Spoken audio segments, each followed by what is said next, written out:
What's going on, my people? What's up, Mike? What's the deal? What's the deal? It's 8:30 on a Thursday. It's not 9 p.m. I was about to say 9 p.m. because that's what time we usually go live. Hey. Hey. What's that thing? What's what thing? Why is this? What, do you got a kid over there? This is fucking amateur hour over here. What's up, Susan Walker? Nice to see you at 8:30 on a Thursday evening. It's the Mike and Mish show. We have another big show full of awesome fighters coming up. And our first guest of the evening is finishing up training right now. We just got in contact with him, so we're going to shoot the shit with you guys because we know you guys love when me and Mike just bullshit. So it's everybody's favorite thing in the world. Anyway, Elvin Brito, El Bandito, the Bare Knuckle Bandido himself will be on first, followed by Terry Janoski, who steamrolled, dismantled Richard the Cure Karsten in his bare knuckle debut at BKFC 19. And then we will finish out the show with the Killa Bee herself, 2-0. Bare knuckle rising superstar Taylor Starling will finish out the show for us. What do you think about all that, Mike? I think that's pretty awesome. I think that's pretty effing awesome. Pretty effing awesome. And then in 3 minutes, I'm going to say the word fuck. 3 minutes, though. You keep saying effing until 3 minutes from now, okay? Mm-hmm. Bobby Rizzo is in the house. Bobby Rizzo, what's up? All right, Christian McGugan, what's going on? Let's do a real quick shout out to our sponsors. I'm just going to throw them Shout across. It out loud. Where did our oh, here we go. Jesus Christ. It is fucking amateur hour. Right. Take a look at the bottom of the screen, ladies and gentlemen. Our first sponsor that we got is Next Level Elite. Go to nextlevelsubs.com/Mike and Mish. Use promo code Mish10. Get yourself some supplements. Bulk up, slim down, get some sleep, get some better memory, whatever you need. They got the cleanest products out there. Go make sure you use our link, use our promo code because you will get 10% off your sale and you will help out the show.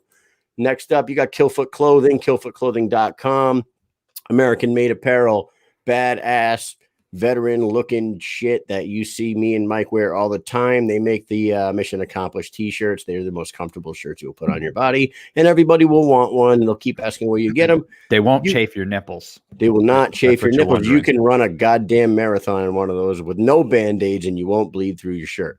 Mm-hmm. Okay, Mish, Massage Therafix. Massage Therafix is our last sponsor. Go to see Jackie Holden. She's the best at reading your body, finding trigger points, and alleviating pain.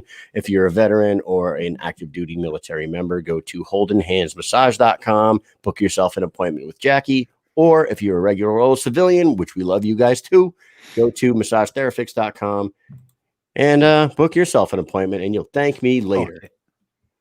Mike, lots of stuff has happened in the last 24 hours. We got Chad Mendes. Oh, really? Yeah, we got Chad Mendes. They have released the BKFC 20 card for the most part. I think there's a few fights still to come, but we do have a good idea of who's going to be on that card now.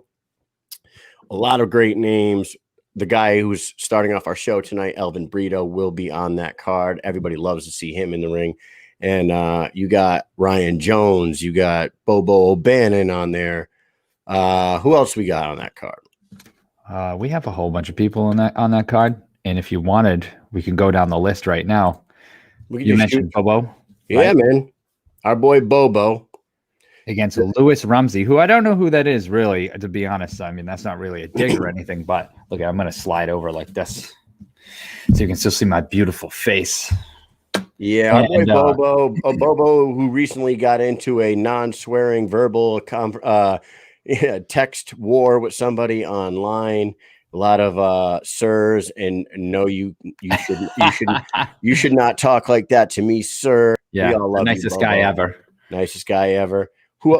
Elvin Brito versus Julio Garcia, the real Julio Garcia, not that first guy that they threw. Who was that first guy? I don't know. I don't know who that guy was. That was some other Julio Garcia, I guess.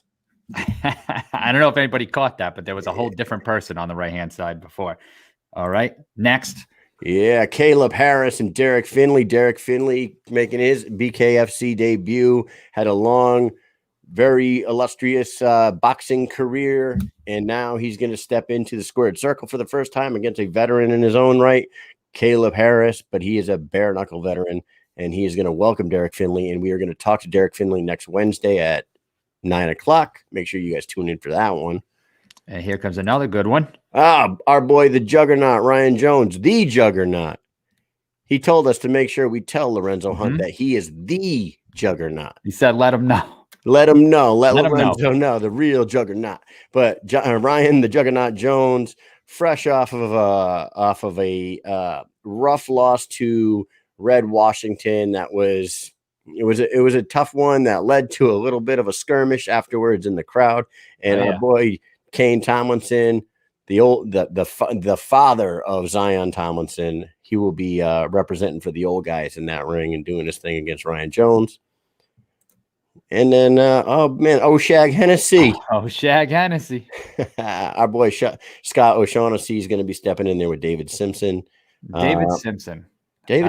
Much respect to this guy. I do not know him, but I have seen a lot of people comment on one particular item on this gentleman.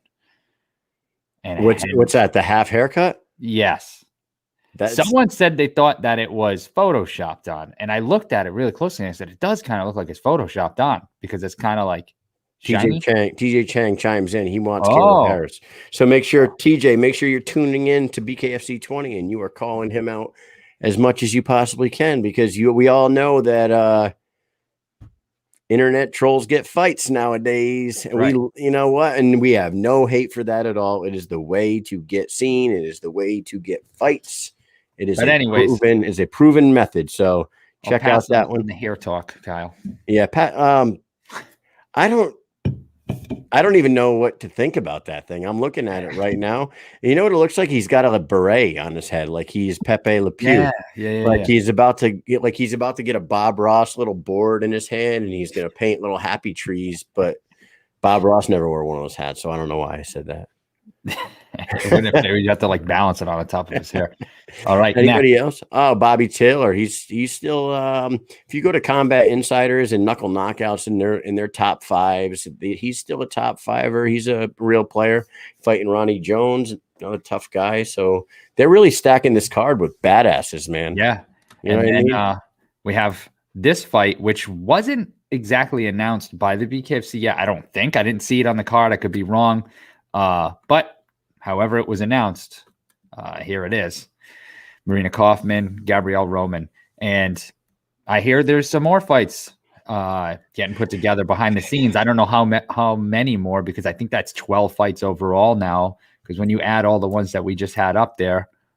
You also got Hero Henry and our boy Jay Fish. You got Alan Belcher making his debut against the ageless one, the Warrior, the 96 fight veteran, maybe even more, but 96 is what we see online. Yep. Tony Lopez, and then our guy, freaking Reggie Barnett, fighting the absolute beast, brutal Johnny Bedford in the main event for that vacant title that they took away from Dat Nguyen. So. I mean, they can't go wrong with these cards lately, man. Every one of them is a great one. They're fucking great. And I'll tell you, we're going to do our best to get down there. Anybody who wants to help your boys, Kyle and Mike, get down to Biloxi, we would love to. We're looking for new sponsors. Anybody that wants to fucking assist, because we have big plans for a certain fighter that's making a debut down there. We plan on documenting every minute of their debut, but we can't do that if we can't get down there. Right. And everything's costly these days, man. I think some people that watch, I know a lot of people know, but some people that watch don't realize, like us and like other podcasts, like, some people have sponsors, you get some money here and there, but like a lot of this stuff we pay right out of our pocket. So we're just doing this as a hobby to have fun. And if anything comes of it, great, but we just love the sport and love covering people. So paying for $600-700 tickets to go to Mississippi is not the easiest thing to try to talk your wife into when she has to stay home with 2 kids. And honestly, and that's just the plane ticket. Yeah. Oh, and then there's a hotel. Dan Stevens says, "Shh, wife's listening." No. So what it comes down to is the little bit of money that we have been able to like drum up through sponsorship and like through merchandise sales. Like, we started this show off on our phones with like little fucking plug-in headsets. We had to work our way to get ourselves a studio. You know what I mean? Like you're still working in your bar downstairs, but you do have a nice studio. You have a new computer, you have new camera, you got new all. I mean, one day we're upgrading the show bit by bit, and yes, credentials get us in, but it doesn't get us there. So Dan Stevens says, I think I know who you're talking about. I even think that we could say her name because I'm pretty sure. Yeah, well, I could read you a text message from somebody that said, I announced it today. He said it yesterday. His name starts with a K. Okay. Oh, yeah.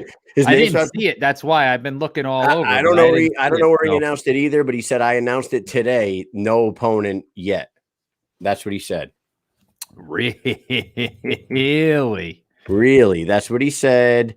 You guys will not be disappointed. I'll just say, I'm not going to say the name because I don't know if we're allowed to yet, but it's a long awaited debut. They've been pumping this name up for a while. And it ends with Myth. Yes. Dan's right on. Yeah. Starts with a K and ends with Myth. If anybody can figure out who that is, he tell me. Yeah.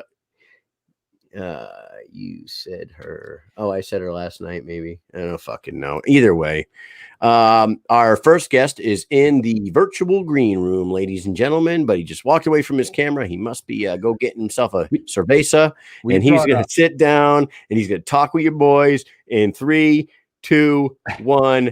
Elvin Brito, what the hell are you doing with your camera there? He's upside down. I'm trying to figure something out. I just got home, man. Like I slapped the shirt on real quick, and I know I'm late and shit. So no, we appreciate you being here. You were just training, right? Yeah. I just got done training. Just got home. Just slapped the shirt on real quick. Scott had hit us up a little while ago. He let us know. He was like, the well, my training. Give him a break. My coach's car broke down, so I got to pick him up and drop him off. So. But I'm okay with that because he's the best coach around. So, what a nice guy.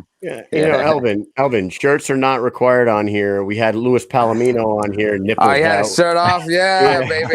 We got the fight coming up too. He was fan timing us. But we also had Zach Kalmus shirtless. Oh yeah. Hey, Zach's gonna be here next week. He's gonna come. Oh man, I love Zach. Zach's gonna come over here and help me wrap up my Hell Week and shit. He's gonna be a good sparring partner. He's got my last 2 sparring sessions. And then he's gonna stay out here for a while. And straight from Gloucester. Yeah, he's awesome. He's an eccentric. He's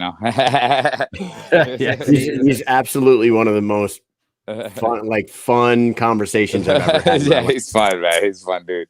Yeah, he's a personality. He's perfect for BKFC because BKFC, everybody's like, these are all larger than life dudes. So it's pretty cool.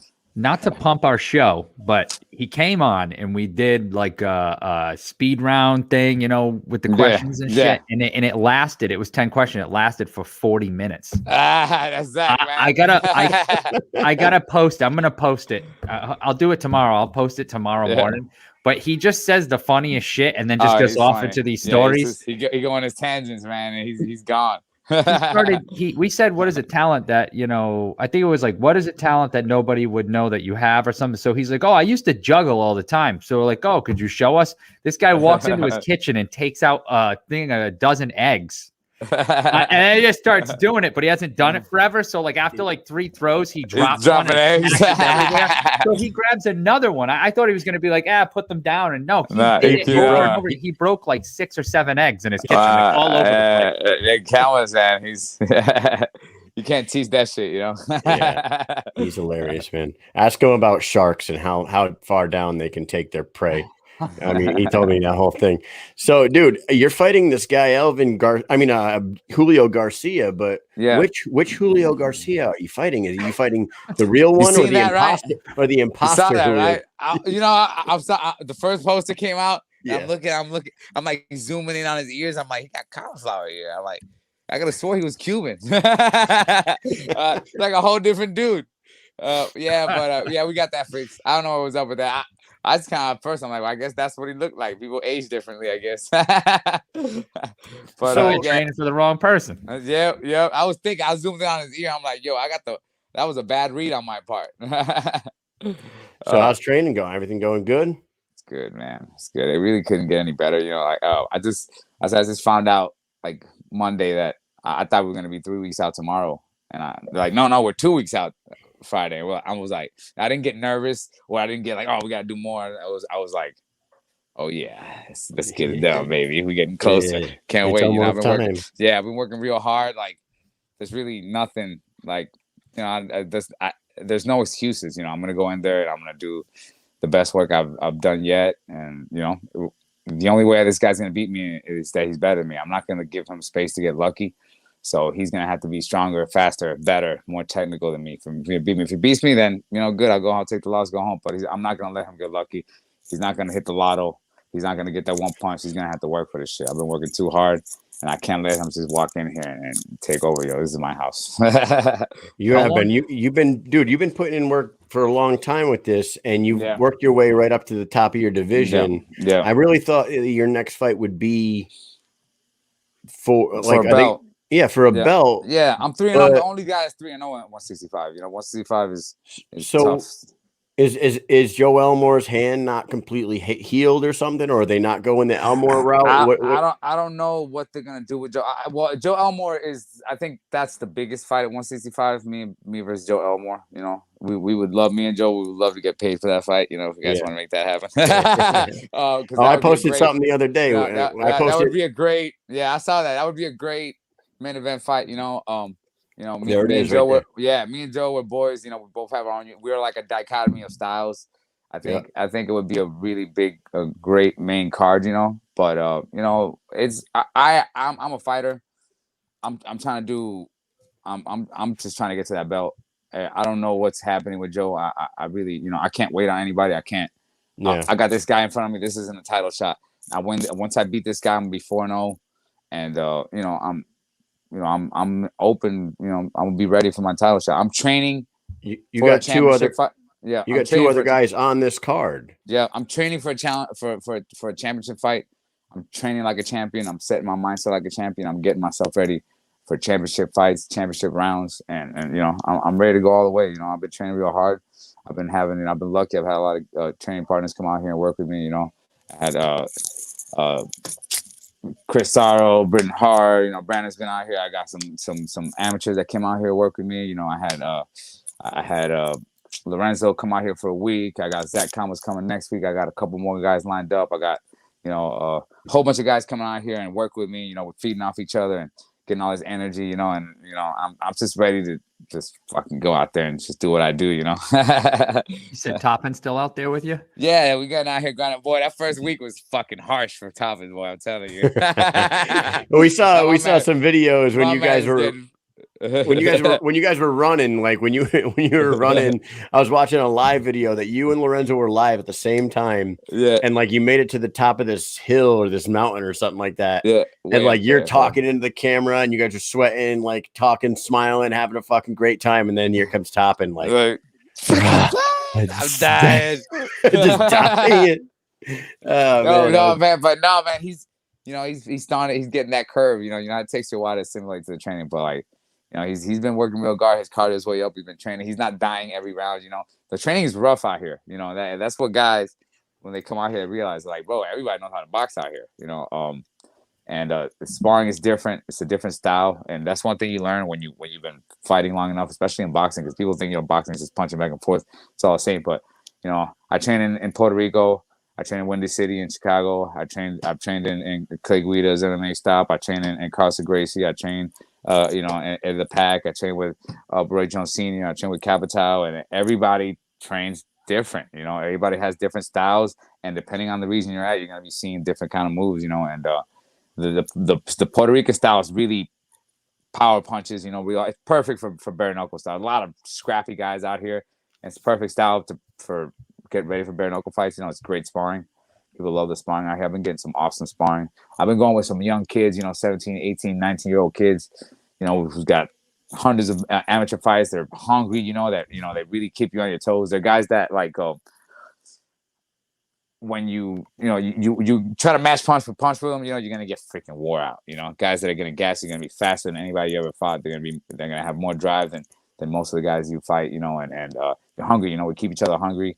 You know, it's great having guys coming to visit and kind of get that little boost of morale. You know, smash each other's face. You know, it's awesome. You know, I'm really enjoying the whole process, bro. And bare knuckle, it's my thing. You know, it's like, you know, I don't got to get myself pumped up. I don't need no animosity. You know, it's like I like to just go up there and just enjoy myself. You know, is bare knuckle becoming more popular in Puerto Rico? I saw that video that you posted that Jake Paul did that boxing bullies thing down there, and he had a shit ton of young kids. And like some of the kids in that video, you could tell knew their shit. Now, are any of those young kids that are coming up that were like maybe at that thing, hitting the bag and training with those guys, are any of those kids like considering bare knuckle instead of glove boxing, or is? I mean, the Puerto Ricans, they love fighting, and it's different than, see, I didn't really think that people were going to like it, because a lot of people don't really like UFC, like mixed martial arts type fighting over here, because they don't understand the jiu-jitsu and all the wrestling and stuff like that. But everybody understands fighting, man. You know, everybody understands getting punched in the face. And when I show people the fights, they're like, oh, this is real fighting. I'm like, I didn't know it was like this, you know. And the reception has been real positive, even from the commissioners. They've been showing interest, you know, and I'm really sure bare knuckle is going to be legalized in Puerto Rico. You know, plan is in the future is to eventually bring bare knuckle to Puerto Rico, either have BKFC come over here or have our own little local promotion. But that's something that we want to build up over here. There's a couple guys that are training with me, Puerto Ricans, that are, you know, they've had hundreds of amateur fights. That have never turned pro. That are they're coming back just to train. They're awesome, perfect style for bare knuckle, and they're coming just to do bare knuckle. You know, I got a couple guys going to come out of the jungle camp. They're going to be making their pro debuts. These guys are professionals, though. They just never went pro, you know. Yeah. And, but it's perfect style for bare knuckle. And you're going to be seeing some guys come. You're going to be seeing guys coming out of the jungle camp soon, coming fresh out of the jungle camp to do bare knuckle. So that should be interesting. I was going to ask you about the jungle camp. How's that all coming along out there on that hill? I mean, it's so beautiful. It's beautiful. The view from there is amazing. And the last time I really saw that is kind of you guys were building your house, I think, which is not far from there. But the house is underneath it. You can look up and see the jungle camp. We got the jungle camp opened up. We have the layout. We have the septic dug up. The next step is to start building the floor. Once you get the floor done, it's gonna be like a Muay Thai, like a Thailand style, where it's gonna be open air. We have it built like a bunker with a choke point. My coach's house is gonna be right at the choke point at the entrance, and then it opens up into the gym. It's gonna be open air. It's gonna be strictly for bare knuckle. We're gonna have a facsimile of the gym in the middle of the facsimile of the circle, right in the middle of the ring. We're gonna have sections in the area, and it's going to be this huge training complex. We're going to have bunkers for people to stay at, and it's going to be training, just professional bare knuckle to do training camps to go fight. You know, it's just something that we're trying to do. It's something that we've been kind of working on for years, and now that we have the opportunity to do a bare knuckle, MMA guys, boxing guys, Muay Thai guys, everybody they have places like that, but bare knuckle is new. We don't have a place like that, so we want to make a place where guys can come and just focus on nothing but fighting. You know. It's awesome. It's been great coming to Puerto Rico for me. I've been able to just have a new level of just focus and training. It shows when I fight, and you know, and everybody, and everybody who comes out here, they understand why once they get here. Like, this is perfect, you know. Yeah. We saw. I think, is Malo back down there too? Brandon's here. Yep. Brandon's here. Yep.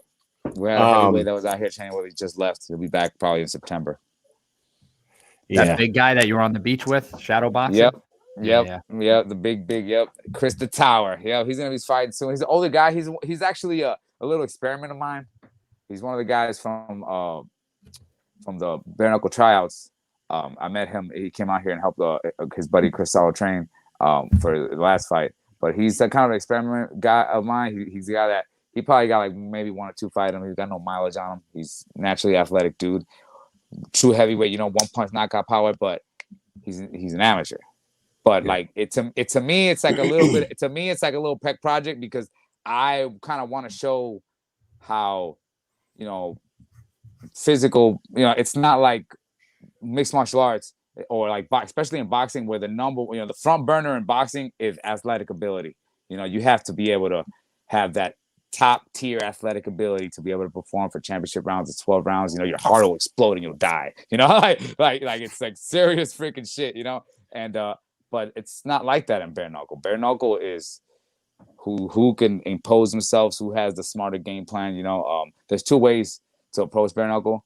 You could either beast it, or you could be smart about it. You know, you could beast it, you could win, but you can only do that for so long. It's just that shit takes a toll on you. Bare knuckle is not something you're gonna be able to do that over and over again. You know, if you want to have more than 2 or 3 bare knuckle fights, you got to be able to go out there and not take damage. You know, not to go out there and not break your hand every fight. If you're breaking your hand every fight, you know, I fought 6. I got 12 rounds. You know, I've never, I always ever hurt my fights. I'm like, I never hurt my hands. You know, and it's not because if you ask the guys that I fight, tell them if I hit them soft. You know, I hit hard. You know, but you hit them right.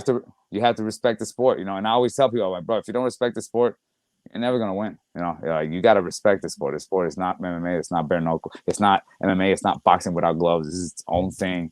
It has its own little specific set of dangers, and it's very cutthroat. And any punch is gonna finish the fight. You know, there's no space for mistakes. You know. Yeah, I'm super interested to see, like, as the sport progresses, the science that comes out behind it, and the things that people come up with, the training. You can already see it happening, but you know, things specifically catered to bare knuckle. I'm just really interested to see what happens. You know, little minutia, because like just like if you watch the old timey bare knuckle guys, they used to stand like straight up, you know. Right. And from a modern perspective, you're looking at it and you're like, why do they stand like that? Doesn't make sense. But now that we've been doing bare knuckle and I'm going into my 6th bare knuckle fight, I know exactly why they fight like that. You know. And you actually do it sometimes. At times you're like. Yeah, because when I got knocked out by Jim Allers, it's because I'm standing like a boxer. You know, if you stand like a boxer, and I know that because the boxers I train, when you stand like a boxer, like a modern boxer, and somebody grabs your head, you start falling forward.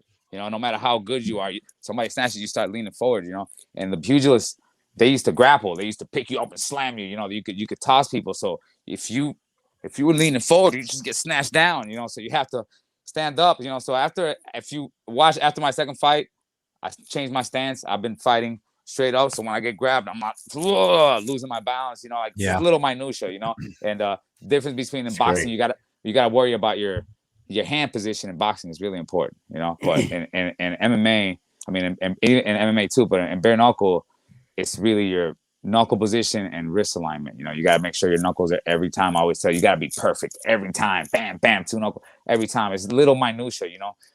The blocking, the defense, you know, the way you're putting your weight, the way you're receiving your punches, you know, is just all the little stuff, you know, the blocking, you can't use your hands, you know, you got to use that hard guard. It's just, you know, it's just a whole different game. It's a martial art. It's not, I always tell people, boxing is like wrestling. It's a jock sport, you know, it's like, oh, who's stronger, faster, rah, rah, rah. You know, it's not really a martial arts. It's, it is, you could approach it as a martial arts, but it's like wrestling, you know, it's just power and strength and athletic ability. But this bare knuckle is not like that, because it doesn't matter how hard you throw. If you throw a bomb at me, and I'm just gonna, if I just stand there and go boom, and you hit my elbow, you're only gonna do that like 2 or 3 times. You know, after a while, that shit ain't gonna work no more. You know, you eat a couple pound, and I'm not moving. I'm just standing there, bam, bam, bam, bam. You know, and after a while, you're gonna start thinking about it 2 or 3 times before you let your hands go 4 or 5. You're like, fuck it, I'm not even gonna punch. Just go down. You know, dude. So we knew this from the first day we ever talked to you, that you're like a wealth of knowledge and you know all kinds of shit. Do you enjoy teaching and coaching as much as you enjoy fighting? Because it seems like you do. It seems like you have all this knowledge and you built this camp because you want to share it. I love sharing the knowledge, you know. And like you know, when Britt came out here, Britt's like, Elvin, you're a great fighter. He's like, but I think you're even a better coach. And I was like, she's like, oh, I'm not trying to she's like, I'm not trying to bet you or anything. I was like, but you're a good coach though, you know. And I've been coaching since I was a kid. It's just a natural thing, you know. I'm a teacher. I'm patient with people, you know. I understand people, you know. Like I was telling my buddies, I'm like, when you understand your enemies, you don't hate them. You just kind of feel bad for them, you know. Like, it's like when you have when you reach a certain level of understanding, it's easy to just let shit go, you know. And that's really important in this sport, because this sport, it's inches, you know. Every little thing, every punch, you know, every move, everything is just high stakes, you know. You don't really have time. Like a lot of guys will be like, oh, I usually, you know, I get punched real good, warm up. I'm like, they're gonna wake you up with the chloroform. Like, you all right? You know, like you don't get the one punch to wake up. You know, You don't get to bang it out. You know, it's like it's cutthroat. You know, and there's a certain just seriousness about the sport, and there's a lot of pressure behind it. And I do good under pressure. Like I thrive under pressure, and you know I love this sport. I mean, what's the point? You know? What is the point of having all this knowledge and experience if you can't share it with the next group that's coming up? So like, and I'm not saying that like you're kind of like at the top of the mountain right now, but like 5 years from now, when you want to step out of the ring, you can stay on the outside and just groom these next kids to be the next champions. It's fucking awesome, dude. You know, I love the fight game, and ever since I was a kid, bro, ever since I was 22, 23, my plan was to stay in the fight game forever. You know, I've been lucky enough. I was teaching since I was 18, and I've groomed champions from nothing. You know, boxing champions, amateur MMA champions. You know, I have got a lot of guys that I train with have gone to, you know, they've gone to a lot of big places, Glory and Bellator, and you know, so like I know that we have the ability to, you know, we understand people enough to be able to work with them, and this is, you know, it's a different sport. And so I knew, like, I love fighting, so like I want to like stay in fighting till I'm old, you know, like, and I don't need to fight forever. I could stay in the fight game. We could work with you guys. This is something. It's something that people need. Like you're always gonna need knowledgeable people, and I'm blessed because a lot of fighters, even some of the best fighters, they're not really that good. They're not good coaches, you know. Like a lot of guys, they're just not people persons, or they don't have the that understanding of people or the IQ to be able to like describe or like be able to teach the same thing in 100 different ways, you know. And just the patience to deal with people. Not everybody has that patience. So I'm lucky that I have that balance. That's what makes me a good bare knuckle fighter, you know, and that's what makes me a good teacher, you know. But you know, it's a good. I was so happy when I found bare knuckle. I knew after I fought my first fight, you know, even after when I got knocked out by Jim, that's when I knew I loved the sport. I was like, bro, I love this shit. Cause like I got knocked out and I got home and I'm like, bro, I'm ready to go again. That made you hungrier? I was like, no, and I was like, that's when I realized, I got, you know, and it was always a learning experience. I always tell people like, I don't settle for less. You know, I put a lot of pressure on myself.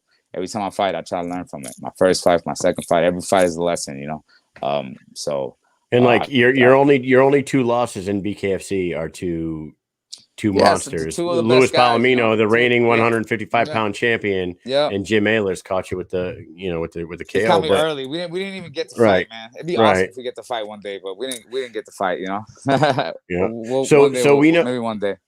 we know that your students and your teammates are all in good hands with you, but you know, right now you're fighting Julio Garcia.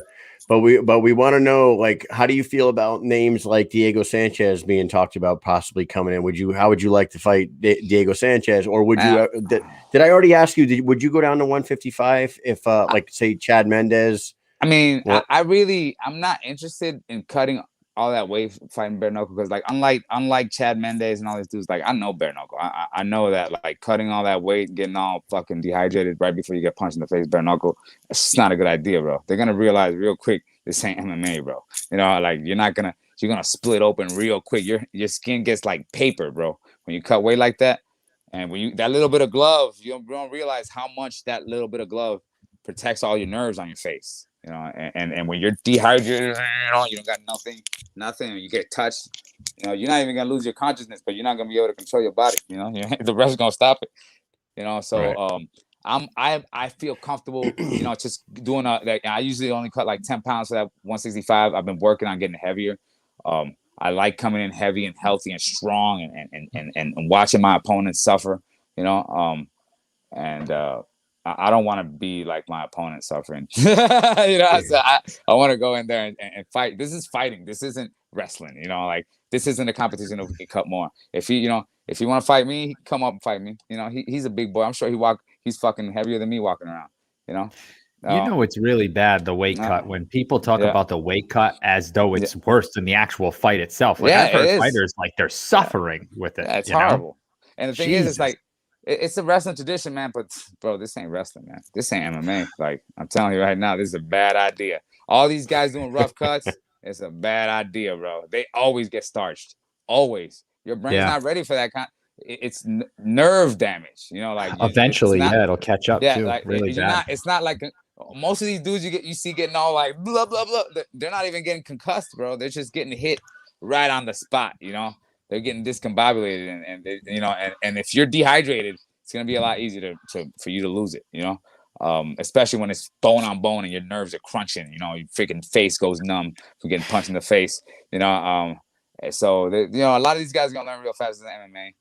This isn't boxing. It's better to fight close to your natural weight, just because you're going to be fighting better and you're going to be assimilating punches a lot better. This isn't you're not going to be able to get rocked and just wrestle your way out of it, and grind your way out of it. Where you're going to have to, you got two things you can do, you're going to punch left or right, So it's different. I would love to fight those guys. All these guys coming in from the UFC, next big thing, they're all like fresh meat to me. I love to bring them in. I would love to fight them all.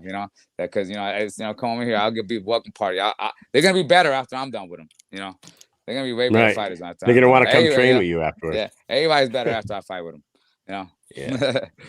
We'll see them running the hills in Puerto Rico next. Hell yeah, they're all gonna be down there at the jungle camp trying to find all the secrets. So thank you very much for coming on. As always, man, you are an awesome person. You're a great fighter and a great coach. Elvin Brito versus Julio Garcia, BKFC 20, Biloxi, Mississippi, August 20th. Your social medias are at the bottom. Go ahead, shout out anybody you want to shout out. Go Combat. Go Combat there too. Go Combat. My people, 3 people always take care of me. Always got my back. Go Combat Agency. Freaking Scallywag and Stripe Sparring Grill, longtime sponsors. They always got my back through everything, thick and thin.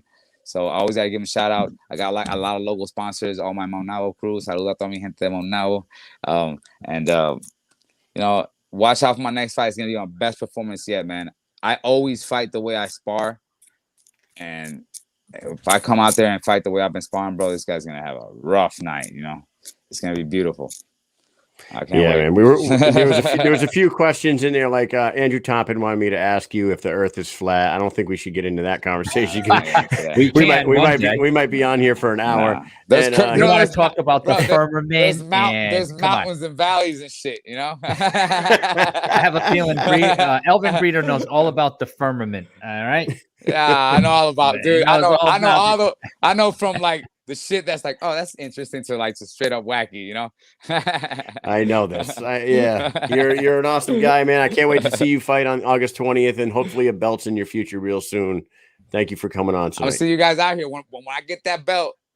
And I already talked to Scott Bird. When I get that belt and Scott Bird comes over here to do the Police Gazette ceremony out here in Maunabo, I want you guys to come out here and do the report on it, Hell yeah. Fuck yeah. We'll try to get we'll do what we're gonna get you some we're gonna get you some beach some beach shirts and shit, some shorts, we chilling. Hell yeah. Looking like I'll grow a mustache just for that one. I'll look like Magnum PI out in that bitch. Yep. For sure. All right, man. You have a good night. Thank you. I'll see you at the fights, right? Yeah, hopefully. We're hoping. We're working on it. We're trying to make it there. We're hoping to get there. You guys we're trying enjoy to it, man. We've been working so hard, man. I've been working real hard, so we could just show a next level of El Bandido and just show them like, hey, I'm gonna be the champ. All right, man. Go get it, Elvin. Take it easy, buddy. Thank you, dude. I fucking love that guy. Yeah, he's the nicest guy. He's another nice guy. Look, we were talking about Bobo earlier. Nice guy. It's really unbelievable. Nice guy. It's really unbelievable. Like the amount of dickheads that we have met in this industry, I don't even know if I can name one. Like, it is weird because people think, oh, look, you're gonna go fight not even boxing or MMA or whatever. Like, oh, bare knuckle. Like now, like you think those were a bunch of fucking brutes or whatever. Yeah. No, nicest people ever. Everywhere we go, every time we go to an event, every single person we meet, everybody's nice. So I start feeling like an asshole. For those who don't know, when we met Elvin back in February, we sat by the pool with him. We had never talked to him in our life. Never. We sat the first time we ever did that. Yeah, he sat down with us at this table, and like an hour went by, and we never stopped just bullshitting, just talking shit and having a good time. And then after an hour, we're like, yeah, we have a show. If you want to come on our show. He goes, you guys have a show? We're like, yeah. He goes, why the fuck aren't you recording any of this?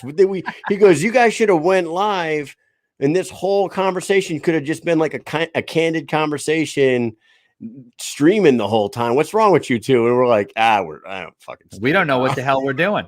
We still don't know. It's 9 months later. We're learning as we go.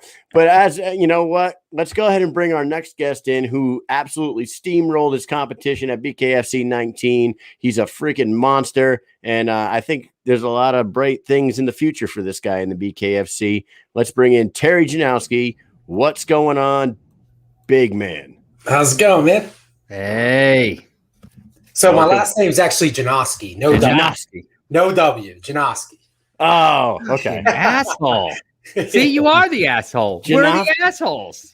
I think I was just pronouncing it the way I heard somebody I get it say all the time from Eastbound and Down. Damn it. So I get Janoski all the time. Oh my God. Hold on a second. You did not just say Eastbound and Down, did you? Oh, that's my show. Hold on 1 second. Well, dude, we had. Who the fuck are you? Okay, I like it. That's All great. right. And our band teacher, Mr. Janowski. Oh, we One of the greatest characters on TV ever. We do. Dude, Yeah, Kenny Stevie. Powers is the man. Steve Janowski.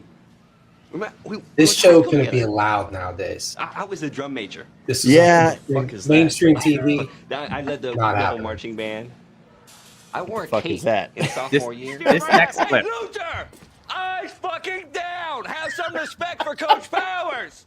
Gosh, you're all making me so mad! What are you laughing at, Sarah? What are you laughing at? I have tried to be your friend, but you will not listen to me! So you invited this monster! Don't make me kill somebody! So your name is not Janowski. No, that's not your cousin or your brother. Damn it. Nope. No W. Oh, man. Well, dude, I got to tell you, man, Terry Janoski, you showed up on the scene at BKFC 19 and just kind of had your way with your opponent. And like, what were you expecting going in there against the Cure? Dude, I trained for him like he was Mike Tyson. Like, I haven't fought in 5 years, so I trained my ass off. Thinking, he's probably a brawler. He didn't have the greatest record. That's what we were hoping for. Like, my style was to find some like little mistakes people make. I like when people press me forward, throw big looping punches, and I'm going to make them pay for it. And then I came out, and I remember you kind of see it in the fight. He throws a punch, and I'm like, and I kind of laughed at him, like, dude, that's your punch. And then you could tell he was like, what's going on? And I, like, every time I'd flinch at him, he would just duck his head down and put his hands up. He was like going. I'm like, Yeah. Doing something really weird and very man, I try to think of a word for it, but it's very he's one of a kind. He's a weird dude. I'm not even afraid to say it. Like, if you follow his his social media activity, the guy's just a strange guy. Dude, And he was talking crap to me afterwards, telling me that he was just practicing. And He's been driving his Tesla. He's got $100,000. I've seen it all. I he read even it tried all. to tell me he was just getting warmed up. Yeah, he wants a number 2. You should be disqualified. He's actually going to get it turned over, right? Yeah, the You just jab punched was illegal hard. jab. I want to say that I just got a notification from him on my phone, like while we were talking to Brito. So, Oh, never mind. He shared our post. what a nice guy. What a See? nice guy. You're a nice guy. He's really good, I They don't should know if just he's let him fight whenever. Yeah. So speaking of that fight, we have another clip here. I'll throw it up here because you were just talking about it. So That was weird. yeah, but Fight number 6 in the light heavyweight a little division. Fireworks scuffle start here, just a early little with push. Terry Janoski and Richard Terry, you don't Karsten. have a nickname? No. No. I kind of like, I'm going to let somebody give me a nickname. is you. Oh, dude. The walkout music. Best song out. Yeah. Fucking, oh my God. That like stole the night from me. The next guest after you is Taylor Starling, which she also had an amazing walkout and a great song too. But Roy Jones, to come out to Here's the that Roy punch. Jones Jr., fucking wow. Because that's like, I think Bare Knuckles, like, he would have been good in Bare Knuckles. Hell yeah. Not getting touched and giving it out. But like, you can see how he's just biting on things. What was the deal with he just spit the mouth guard? That was weird too. I don't know what was going on with him. Austin can see the finish line, trying to reach Oof. it. And I think he just did right there. You heard that one. I thought the fight was over then. But The ref's like, I've seen enough. That's so far for referee Christopher Young. That's not Yeah. number 4. And Think about it. I thought it was over when I gave him the fake jab and fed him an uppercut. And you got yourself one of those badass medals now, and now you barely had to do any work, and not to like take away from your performance, but you're fresh, man. You could get right back in there, right? Dude, I told him I'm ready. I told him to put me on for if they need somebody for August 20th, September 10th, pretty much anything they need somebody to jump in at, especially like I walk around at like 210, so 205 wouldn't be a bad thing for me. 95, 85. I would like to, while I'm still in shape. I'm obviously getting right back in camp. I'm definitely going to fight in November, I'm thinking.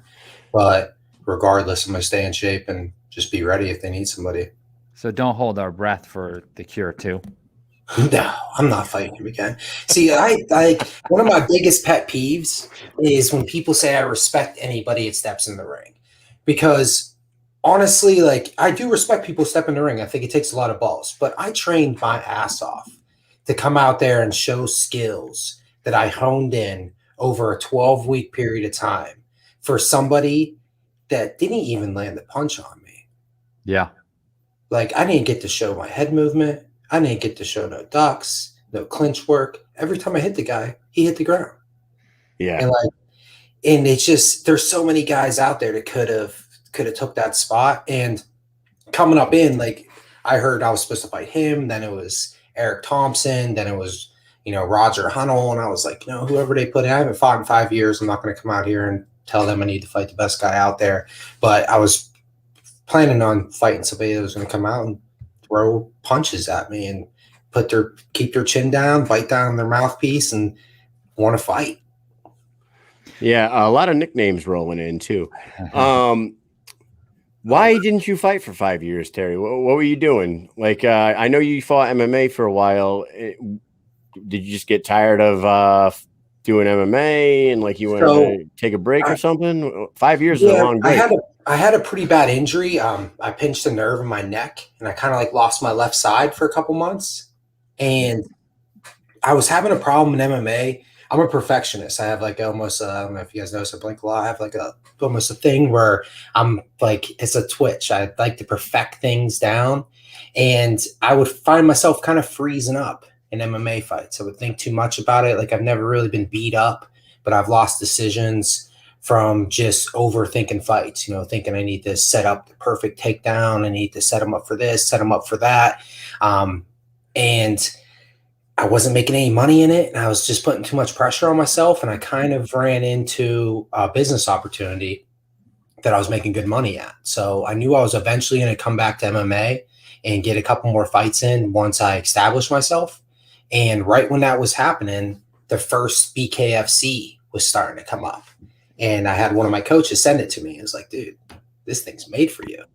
And I looked into it, and sure enough, like that's what I like. I do. I like to throw hands. I like to scrap. I like the technical side of boxing, of being able to not just be a brawler, be tough, but make people miss, make people pay.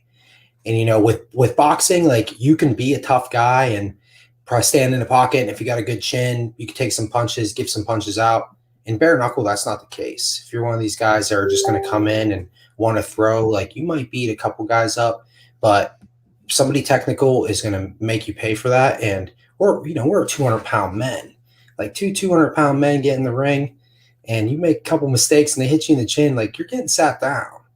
That's how we're not 135 pounds. We're big guys. Like everybody in here has the ability to put somebody's lights out. So it's the ability to create the opening and capitalize on it. Fuck yeah, man. Are you coming from the same camp as Jared Warren? You guys train together? Yeah, so you guys got a hell of a team over there, man. Like he was on last night, and he was talking about like Smash, and like you got Delaney over there, and he named a bunch of them. Like I was like, God damn, you guys got a squad over there training. Yeah, Dave Mendel, we got Ray, Brandon, like Jihad Wingfield is a little genius. Like when you look at him, you can tell he's like, you can tell he could throw down, but you don't realize how smart he is. Like he has the thought process to understand there's no ego involved. There's no, you need to be a tough guy. There's an application to win a fight, and there's an application to win a fight violently and skillfully. And that's what we're going to do. Yeah, I could see a champion coming out of that crew somewhere. Like not just like blowing smoke up your ass, but you guys have a really solid core of a team over there, and you got major players. And like now they're adding you, and like they're the roster in the 185 to 205 range is getting bigger and bigger as we go. Like I think Scott O'Shaughnessy would have been a good fight for you. He's fighting August 20th. Yeah. Maybe if he wins that one, maybe a O'Shaughnessy and Janoski in November would happen. That would be a fucking hell of a scrap. I'd like to see that one.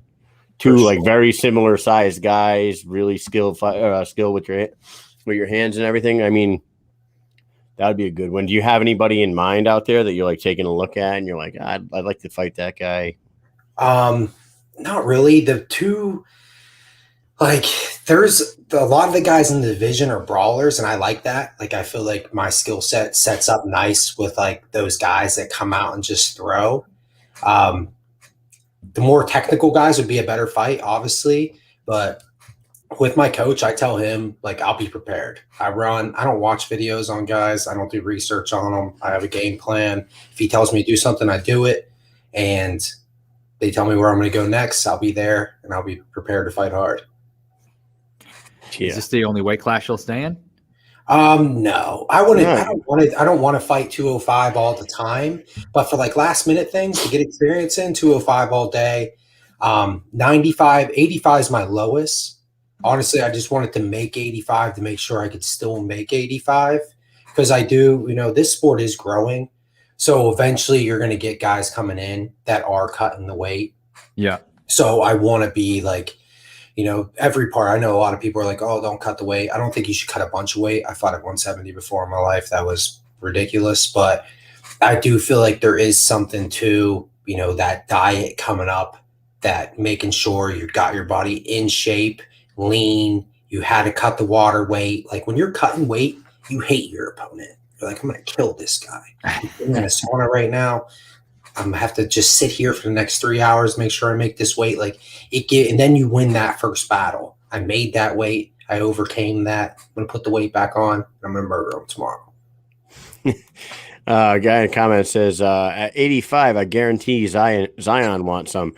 Zion wants some of everybody. Zion Tomlinson calls out every single person available. That kid's great. And he'll fight you at 85, 95, or 205. He don't care.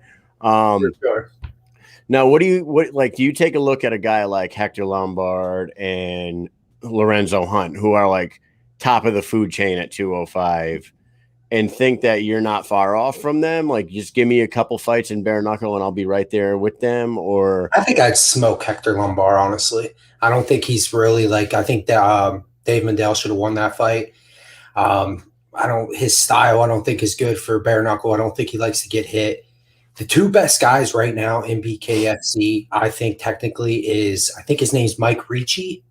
Richmond. He's like a tall Ricci. Oh no, for Francesco Ricci.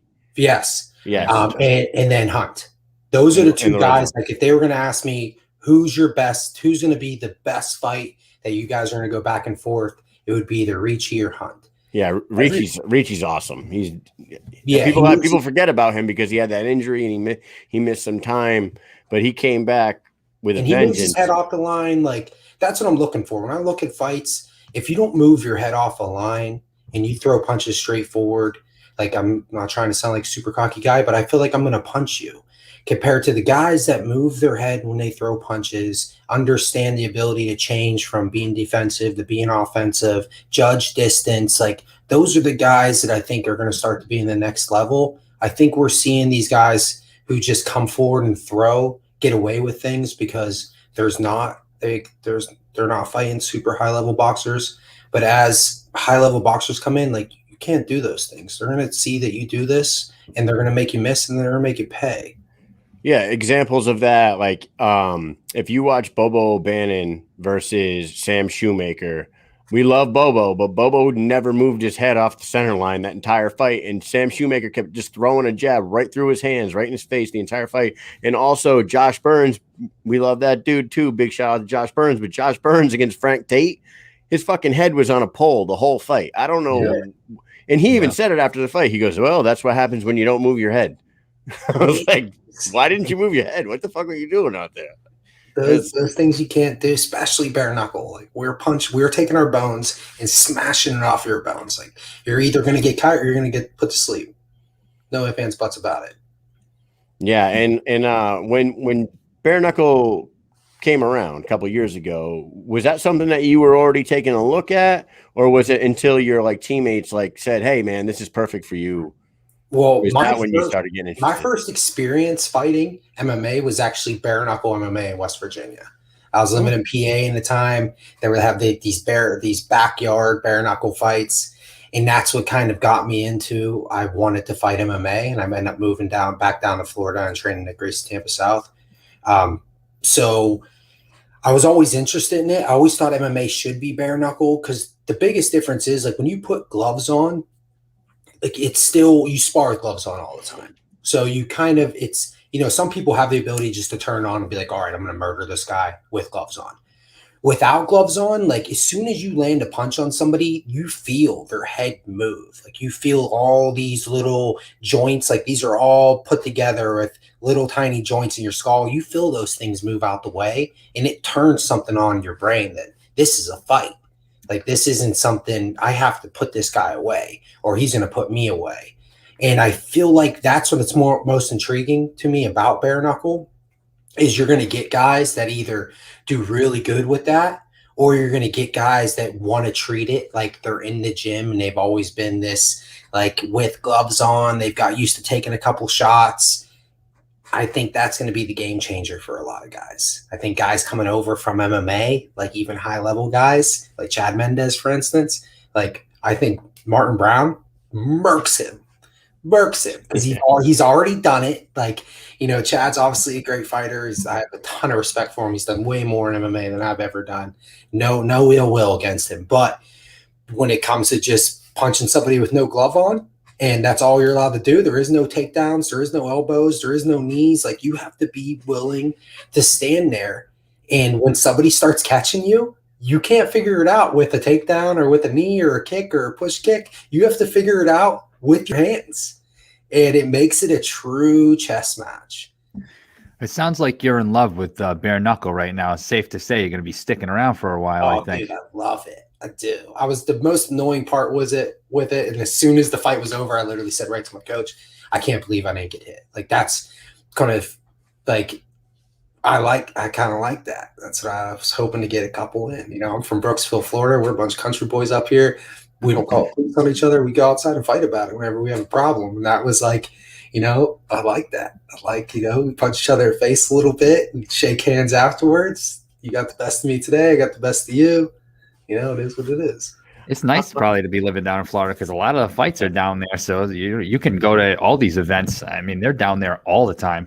Dude, we're America. we're literally. I want to move to Florida just to be closer. Me too. To be closer to all the events. There's a lot of fights down there all the time. I think we should get up and down here. We need to get out of Rhode Island. Well, I'm in Rhode Island. He's in Connecticut, but yeah.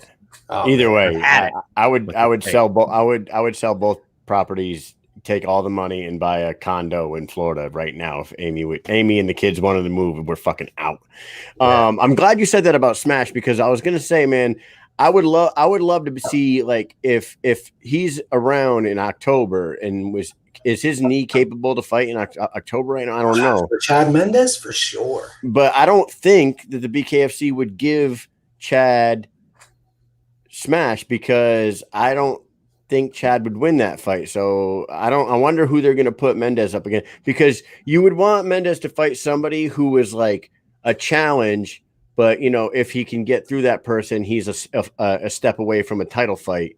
And I'm like, Martin Brown would be a bad day for him. Would be a bad day for him. It's just so much the height difference too, especially being just hands. Like Martin's almost as tall as me.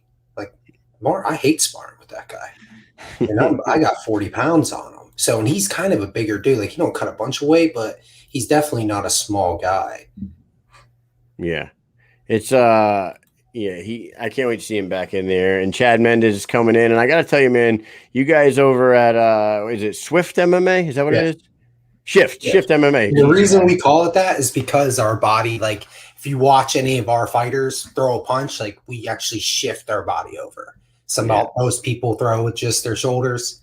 You know, we throw punches like they're supposed to be thrown. Man, you guys are well trained. You're well spoken, and you got a lot of good things going for you over there at Shift MMA.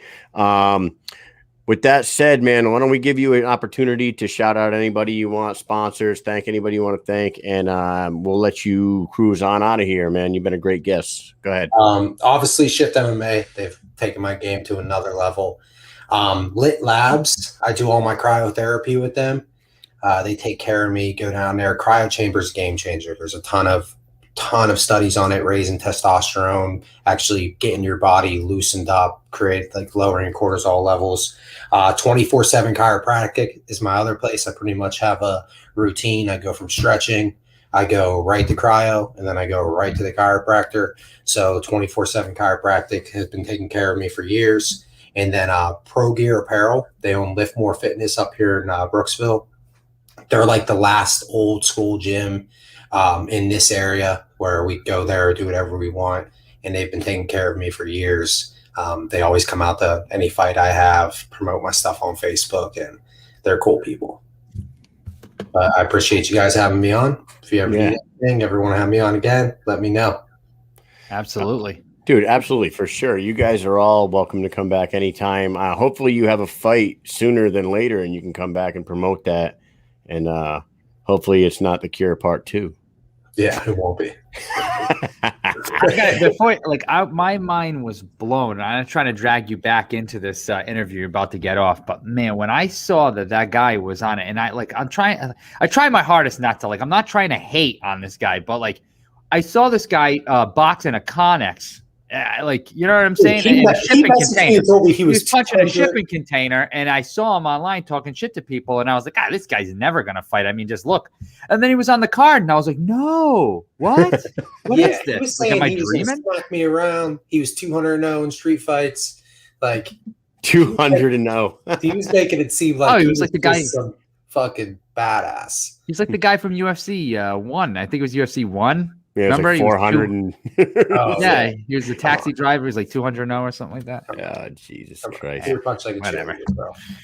All right, my man. So everybody go ahead and follow him. We got his social medias across the bottom there. You got Janoski_fit, not Stevie Janowski, Terry Janoski. And then Facebook, he's just Terry Janoski. Do you have anything else? You got a TikTok or Twitter or anything? I need to get better at that, but we all do. Slowly making it onto the social media game. Once you get 8 million followers, we'll let you back on. Boom. Yeah. I appreciate it, guys. Until then, peace out, sir. Thanks for coming on. You have a good one. Later.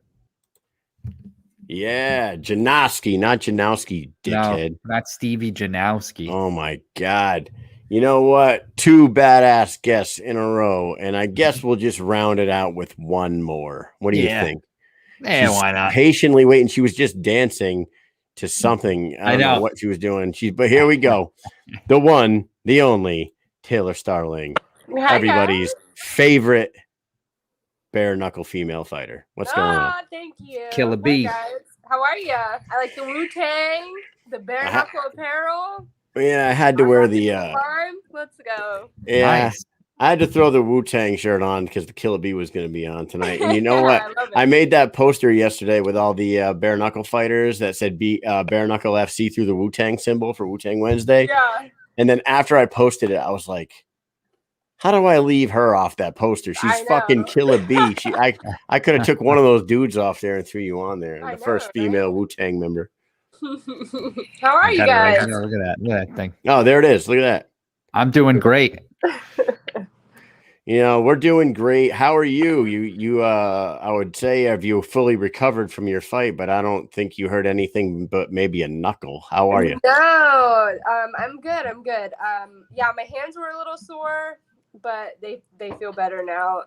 I've been fighting COVID, so that's been a fight in itself. After I got back, I didn't get to celebrate. I haven't got to see my family. I haven't got to spend time with my kids. That's been super rough. Yeah, so I've been fighting COVID. I went from one fight to another. Damn. How bad Sorry was about that. Yeah, how bad was it? I know that Keith had it as well and had to pull out of his MMA fight, and that really broke everybody's heart too. That had to suck. It's awful. It's crazy because he got it. I mean, like just literally like a day or two right behind me. I woke up. It's no joke. Like it's one of those things that if you've never had COVID and you hear about it and stuff, and like all the things going around on the internet and media and everything, it's crazy. But I felt so bad just thinking about people who are fighting COVID that like really have just the worst immune systems and can't fight COVID like that, and that are in the hospital, and like my hearts are with them because I have been struggling until the past couple days. Wow. It was so painful. Like my whole body, my back, like the way it attacks your body is just insane. But yeah, that's been the battle, and it's been really shitty. Did you lose taste and smell? Yes, and I still cannot like really taste anything or smell anything, and that has to be the worst part because like my favorite thing after a fight is victory junk food, and I have not been able to eat anything bad. I've actually like lost a lot of weight just from not even being able to eat just to make myself eat because I know I need it. But yeah, it's been a battle. Shit, I know some people who got COVID, and not to like scare you or anything, but they like one guy that I know hasn't gotten his taste. I know so many people have been like, yeah, months. it's been like 6 months. I still can't smell or taste it. I'm like, that's freaking great. Have you ever tried it? Like, there's some things online. You go on YouTube and people have like these remedies. Raw ginger. That's one of the remedies to like get your taste back. Yeah. I heard tequila works. Oh yeah. Listen, You just I'm keep about drinking. to start drinking, sitting at home, and like being locked up and going crazy. I'm not trying to like fucking scare anybody out of these full arenas or anything, but a crazy amount of you guys that were at that arena got COVID. Like it was like I could probably name a dozen people that I know that were there that got it. Yeah, and it was like, and then I got home, and even like there's been people that like I went around, it didn't hit me until about like 2 days after I got home. So like I got home, went to the gym the next day, and like saw some people, was like hugging them and stuff, and I didn't know I had it yet. I was doing things and like had no idea I had it, and so I'm unknowingly spreading it, and then a couple of days She's a super spreader. Oh, shit. She's a fucking super spreader. Everybody started getting it, and then there's people even that I know just close to me that haven't been near me and just have been like, it's just wild. It's wild. It's getting crazy again. Do you know if it's I'm sorry. Are you vaccinated?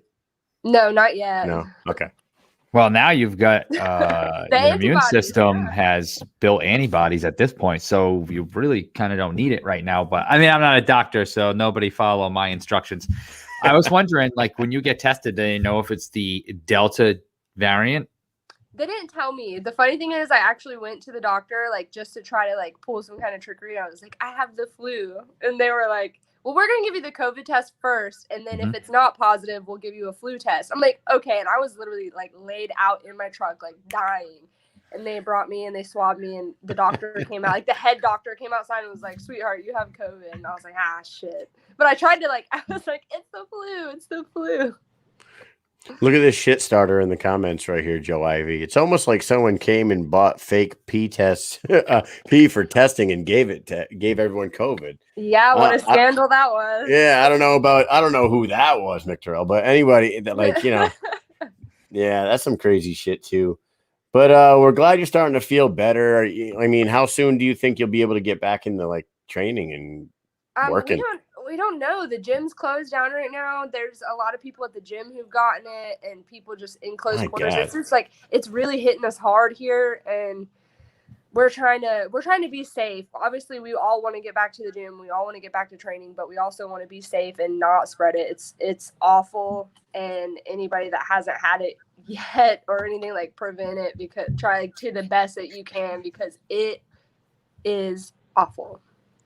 Yeah. Our facility up here just went back to masks at all times. When you enter the facility, you're wearing a mask and you don't take it off until you leave. And like I fucking hate it, but I guess it is what it has to be. But you know what that means? Master Sergeant Mish is growing a beard again, starting today. And you can just grow it and then flip it over your face. Yes. Dude, no, you know what? Had a full ass beard for like a month. I never took his fucking balaclava, whatever the hell it was you were wearing. I was wearing the full neck gaiter type thing that goes all the way around. And like people are like, if you're sitting at your desk by yourself, you don't need to wear that. I'll be like, no, I need to be safe.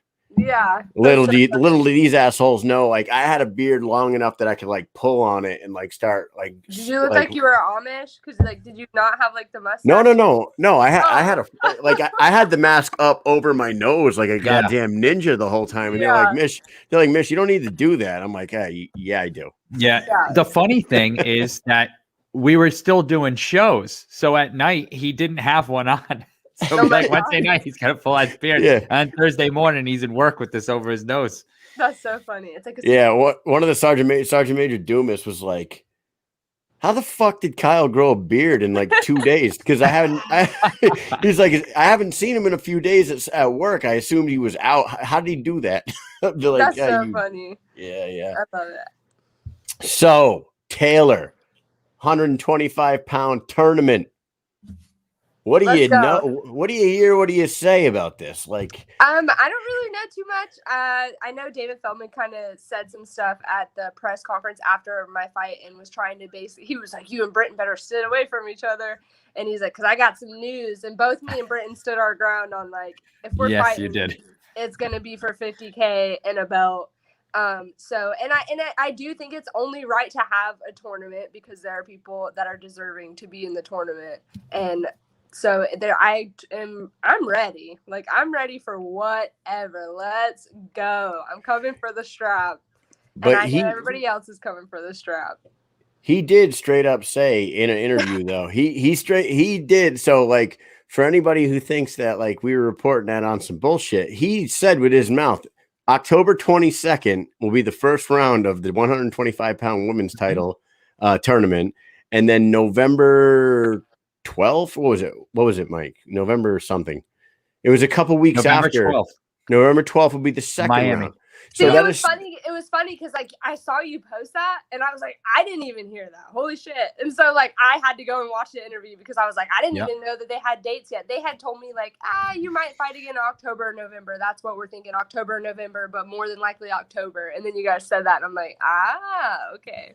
No, that came straight from the horse's mouth, even though, we should clear it with a few other people in the world before we start reporting things from the president's mouth. But that's another story. He definitely but I digress. That's an inside thing. Taylor. Yeah. I'm sorry. Wu-Tang forever. So it's got to be you. It's got to be Britton. It's got to be Beck. Christine and Beck. And it should be Christine, but the elephant in the room is toe the line September 17th that supposedly Christine Faria is headlining. That's beyond me. I don't know why they would take, the consensus ranked number one girl in the 125-pound division and make her headline a toe the line, but against somebody who's not going to be in the tournament, most likely. It's one of those things where like I feel like it's a little early to like. I mean, I know that's probably what they have planned. Like, I don't know if she has an opponent or if they've like signed the contract or anything like that. So I still think it's like a little early. Like Bare Knuckle, they kind of will give you your. Can I address something? Hold on one second. Les R, dude, I appreciate you watching the show, bro. She had COVID. We're gonna fucking talk about her having COVID. I'm sorry for bringing up shit in your life. I apologize. I hope you still love our show, but she had fucking COVID and so did her boyfriend. So we're going to talk about it for a second and we're past it now. So for a long time. I brought it up. So that Yeah. So I'm sorry for bringing it up. We love you guys all for watching the show. Please don't turn away. We're going to get on with the show. Anyways, continue. I just think maybe it's too early to tell. Like, you never know. Like, things change. Like, you never know. Right now, it might be like they might be talking about putting Christine on toe the line, and it might be like something they might have going on. But now that like that card happened and they want to do a tournament, they could easily be like, all right, we're like changing it. This is what's happening, and now it's a tournament and stuff like that. Either I don't know. You never know. But I only think that Christine is deserving to be in the tournament. Absolutely. She absolutely should be. And the only thing I could think of, and I was like, maybe like they're going to surprise everybody and she's going to fight Beck for the vacant title. And then the winner of this 4-girl tournament fights the winner of that. But yeah, Beck's getting married in September, and she said she's not fighting in September. She's not fighting till October. So I'm assuming she'll be on that October 22nd first round of the tournament. Who the hell she fight? Taylor Starling, maybe. I don't know. But I don't know. Like, I don't know. You and Britain. Like, the last thing that I've kind of heard was like they told me at first October or November. Nate called me and he said, "Hey, how are you feeling? I know you didn't take any damage. When are you ready to go?" And I said, "I'm ready to go whenever you need me to go. Just not August because I want to take a fucking break." Because I was like, I mean, obviously August would have happened, but I was like, I need a fucking break. Just to like be normal for a second. And then I said, "Well, after August, I'm ready whenever you are." And he said, "Well, I'm thinking October or November." Then he texted me a couple days later and he said, "Looking like it's going to be October." So nice. We'll see. Oh, yeah. man. Well, and you know what the thing is, though? He didn't even say like how many people are going to be in it. Is it going to be a 4-person? Like these two fight in October, these two fight in November, and then the two winners fight each other in January or whatever. We don't know if like there's going to be 2 fights in October, 2 fights, and then like he really didn't give any details at all about it except for the 2 dates. So the way that I feel about it is I feel like it should be like the 4. I think it should be a 4-person tournament. Yeah. I think it should be me, Christine, Britton, and Beck. I mean, if they wanted, I could see them putting Rachel in there. I could see them Pearl, maybe. Like Rachel. No. No. She didn't impress you? Not anything against Pearl, but I don't think she had like a true war yet to like really say she did impress me, but it was just like, you know, you gotta, I don't know who I am to talk and say that because I got 2 fights, but still like both of my fights were like very impressive fights. Mm-hmm. And one of them was a fight of the year, like contender. You could very well be the fight of the year, and you could very well be like Joe Ivy just said, she's arguably the biggest blow-up star. You could be the breakthrough star of 2021 for BKFC for sure. So I'm thinking me, Britton, Christine, and Beck make sense for 4. I could see if they throw more in there, especially with like all the other signings coming. Like, it might just make it a bigger deal if there's more women in there, and it's just. I don't know. But all I know is I'm fucking ready for whatever. 20 fucking women, 4 fucking women. Let's fucking go.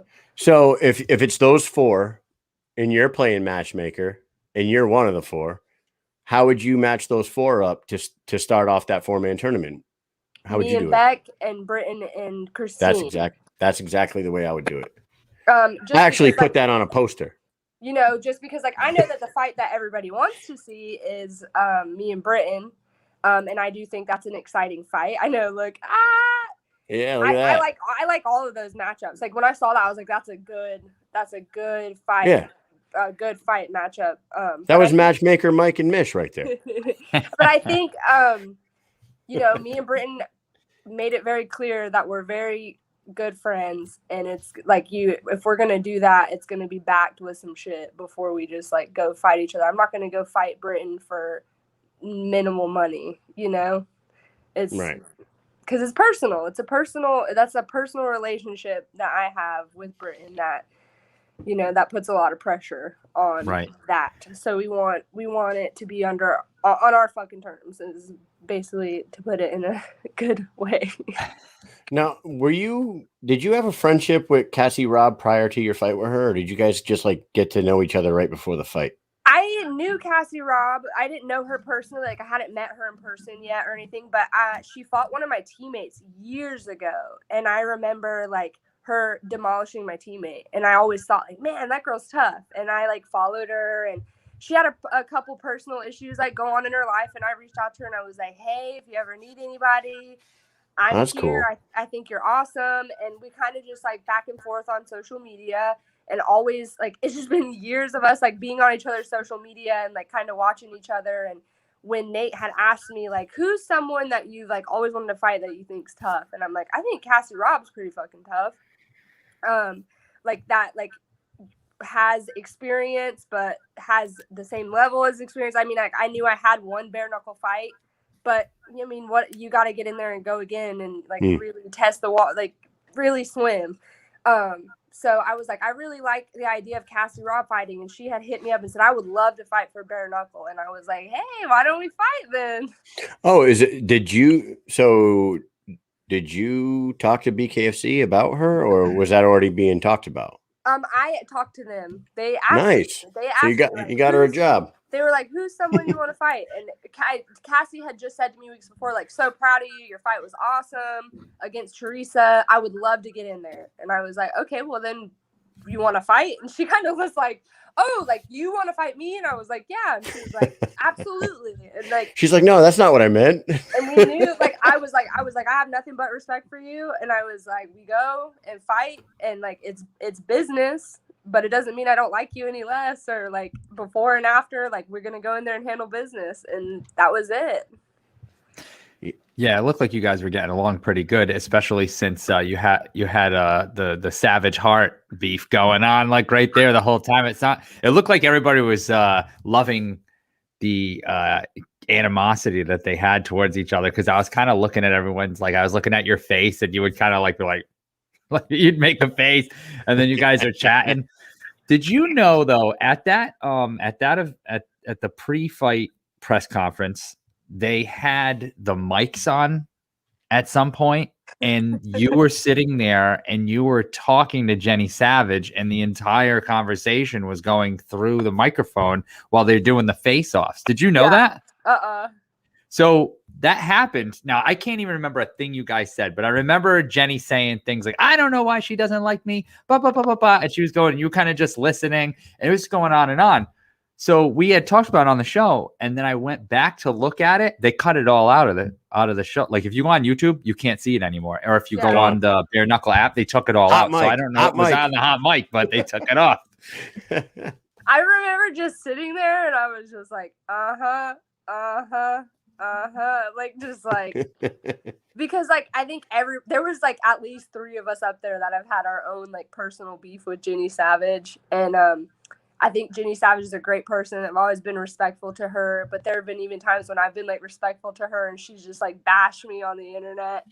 And then Cassie Robb had beef with her, and then Britton had beef with her. So we're all sitting there, and I'm like, her and Cassie should fight. She had apologized to me and, like, told me, like, just, like, sorry, like, I just have a lot going on in my personal life that, like, I kind of, like, was taking out on you, and I'm sorry. So she was super respectful and super sweet to me, but it was, like, one of those things where I'm like, what's gonna happen? I'm, like, sitting at the press conference. I knew her and Britton didn't get along. Her and Cassie Robb had issues. I'm there. Me and Jenny Savage have fought. We have history, and we had, like, our moments. So I'm sitting there, and I'm like, anything can happen at any second.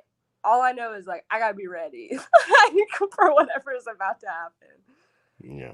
You know what they should do is at the same time they're running this 125 tournament, run a 115 tournament and put Delaney, Cassie Robb, Jenny Savage, and Maia. I'll try to say her last name, Kaunanale, something like that. You had it the first time. Kaunanale.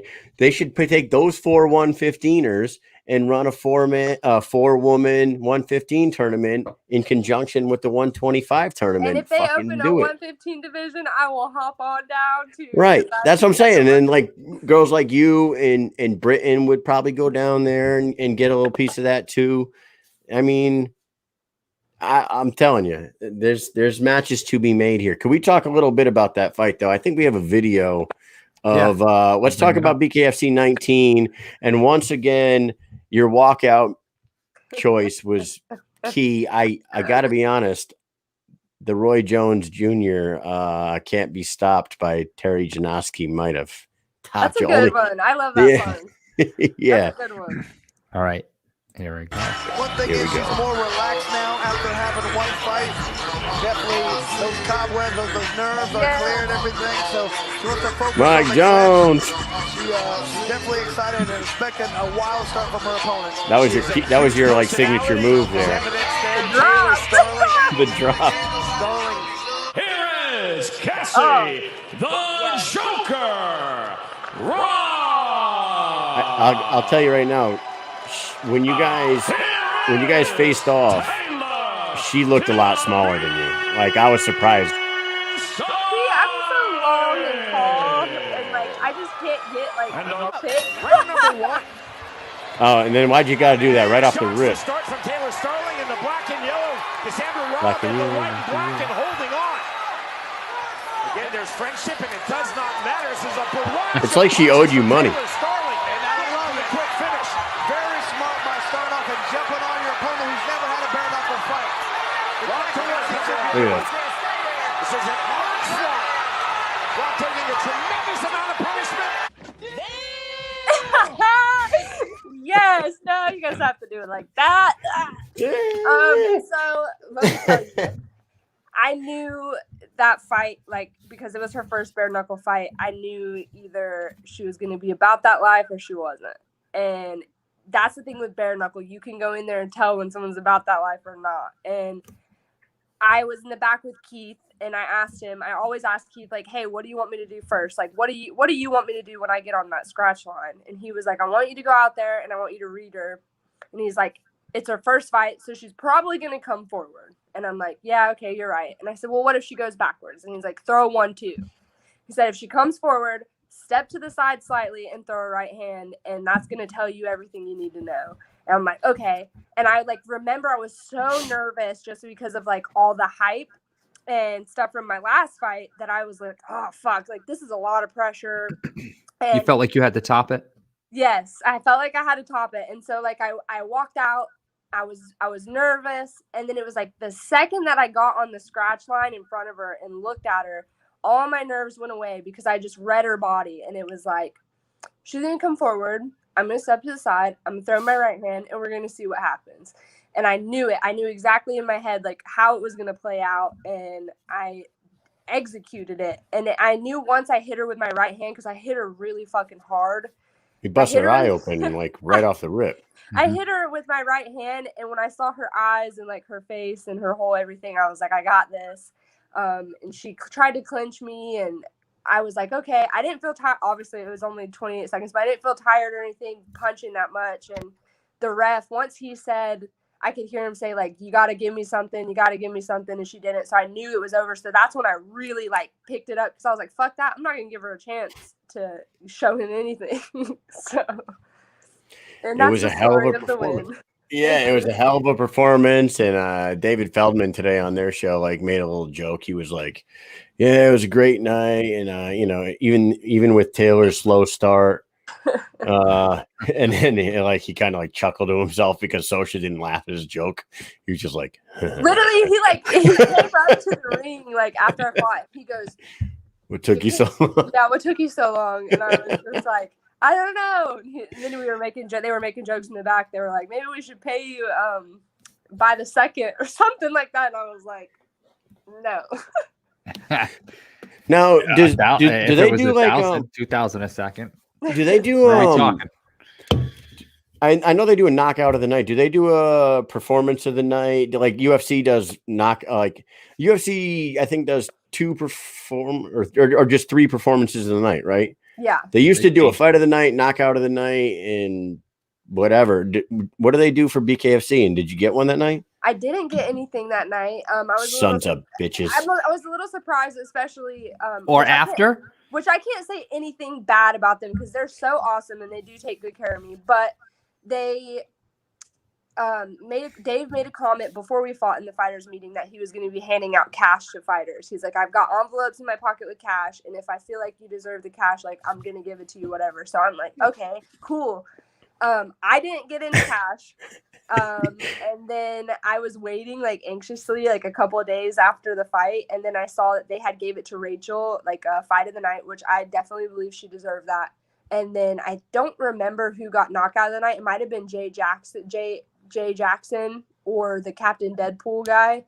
Captain Deadpool. He Yeah, got something that night actually. I think Jared Warren got knockout of the night. Yeah, so I think that's the way that it went. And I mean, I wasn't super surprised just because it was like so fast and everything. But then when I heard David Feldman say on the podcast that was his favorite performance, I was like, why didn't I get a bonus then, David?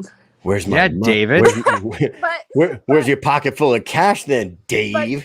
But they're so awesome. So like they really are the coolest people. Everybody that works for Bare Knuckle is so awesome. But yeah, I obviously me, I'm a mom, I work, I need money. Yeah. I need money. Hey, we need money. David? Yeah. We need money too. Because we want to go to August 20th event. So anybody that wants to sponsor your boys to get us down David, there. You hear that, David? We all need money. Open up those pockets, sir. Daddy, $4. Yeah, jeez. He's got money enough to bring in a possibly fake Iranian Hulk. I mean, I posted that today. You know, people are wondering if that's even real. But, you know, we'll see, man. I love the show, and like, yeah, there it is. Check. What do you think of that, Taylor? That looks so unreal. Like, what? Those guys, he's been filled up. It looks like. Is that like muscle? There's no way. That has to be like. It's like that. Like I think he's a fat dude. I gotta be honest, but I don't know. There, like he posts his shit, and then there's like a video of him like doing like bent over rows. But then there's like a picture of him sitting on a park bench, and he's got a big fat gut. So like that picture, pull that picture up again, Mike. It looks like it may be airbrushed like to all hell on his waistline. You know what I mean?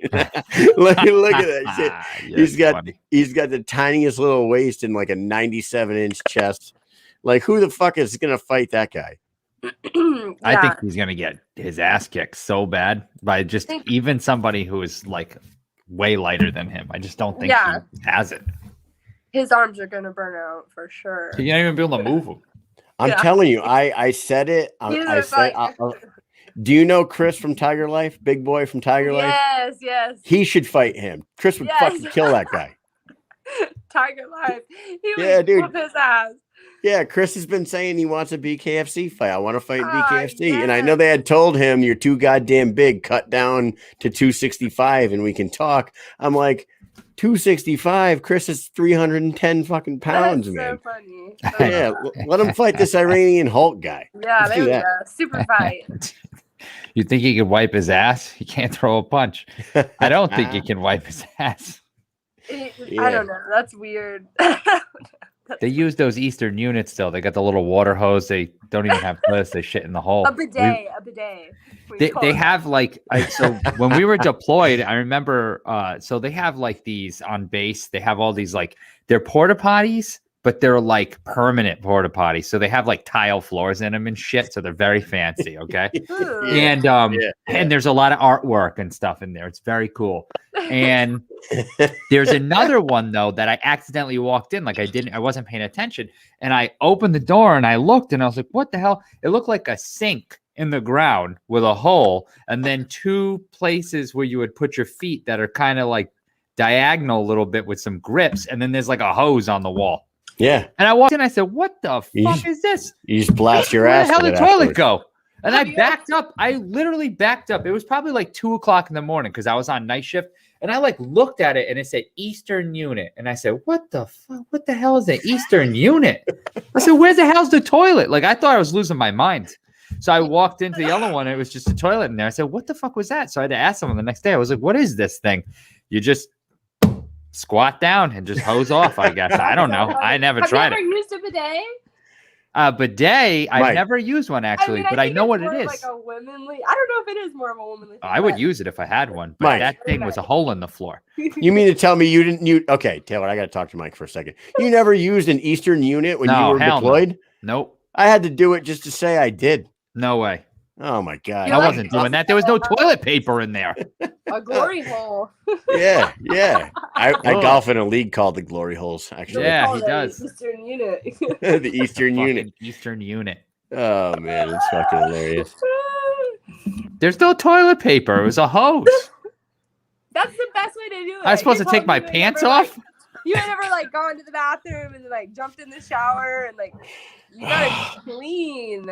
I would in this nasty ass porta potty. I would have to take my boots off and shit. Take my pants off.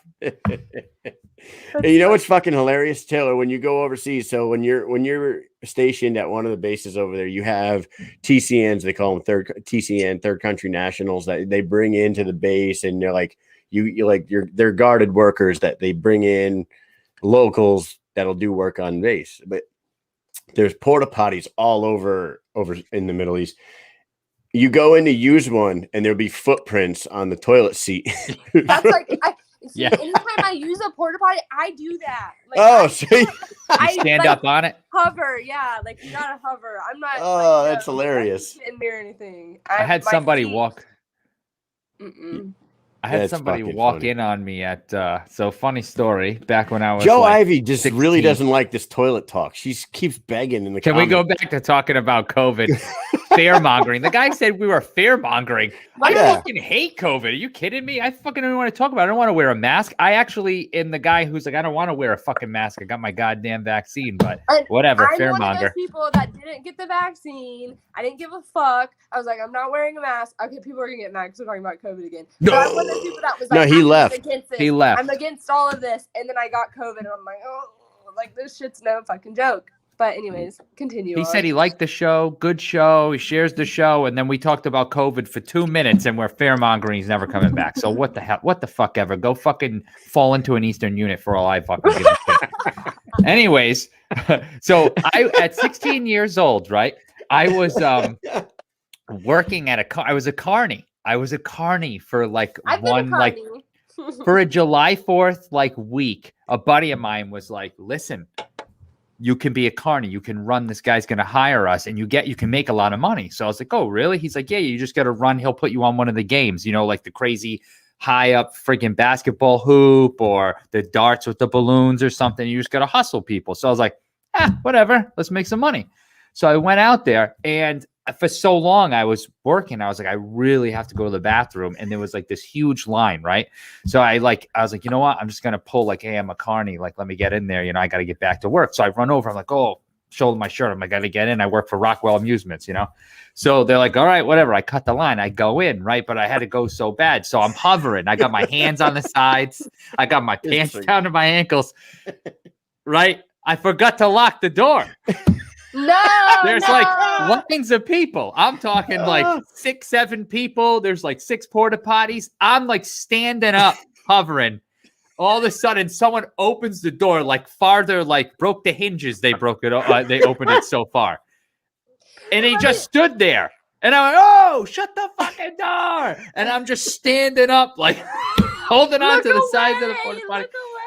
And I'm 16 years old, right? Everyone's looking, and I'm like, "Shut the door!" I swear to God, he had it open for 7, 8 seconds. I was like, "This guy." You walk out, and then everyone's out there. Everyone's still waiting. I was like, "Oh my God!" And now I gotta go work in this friggin' fucking. Look at this dumb kid.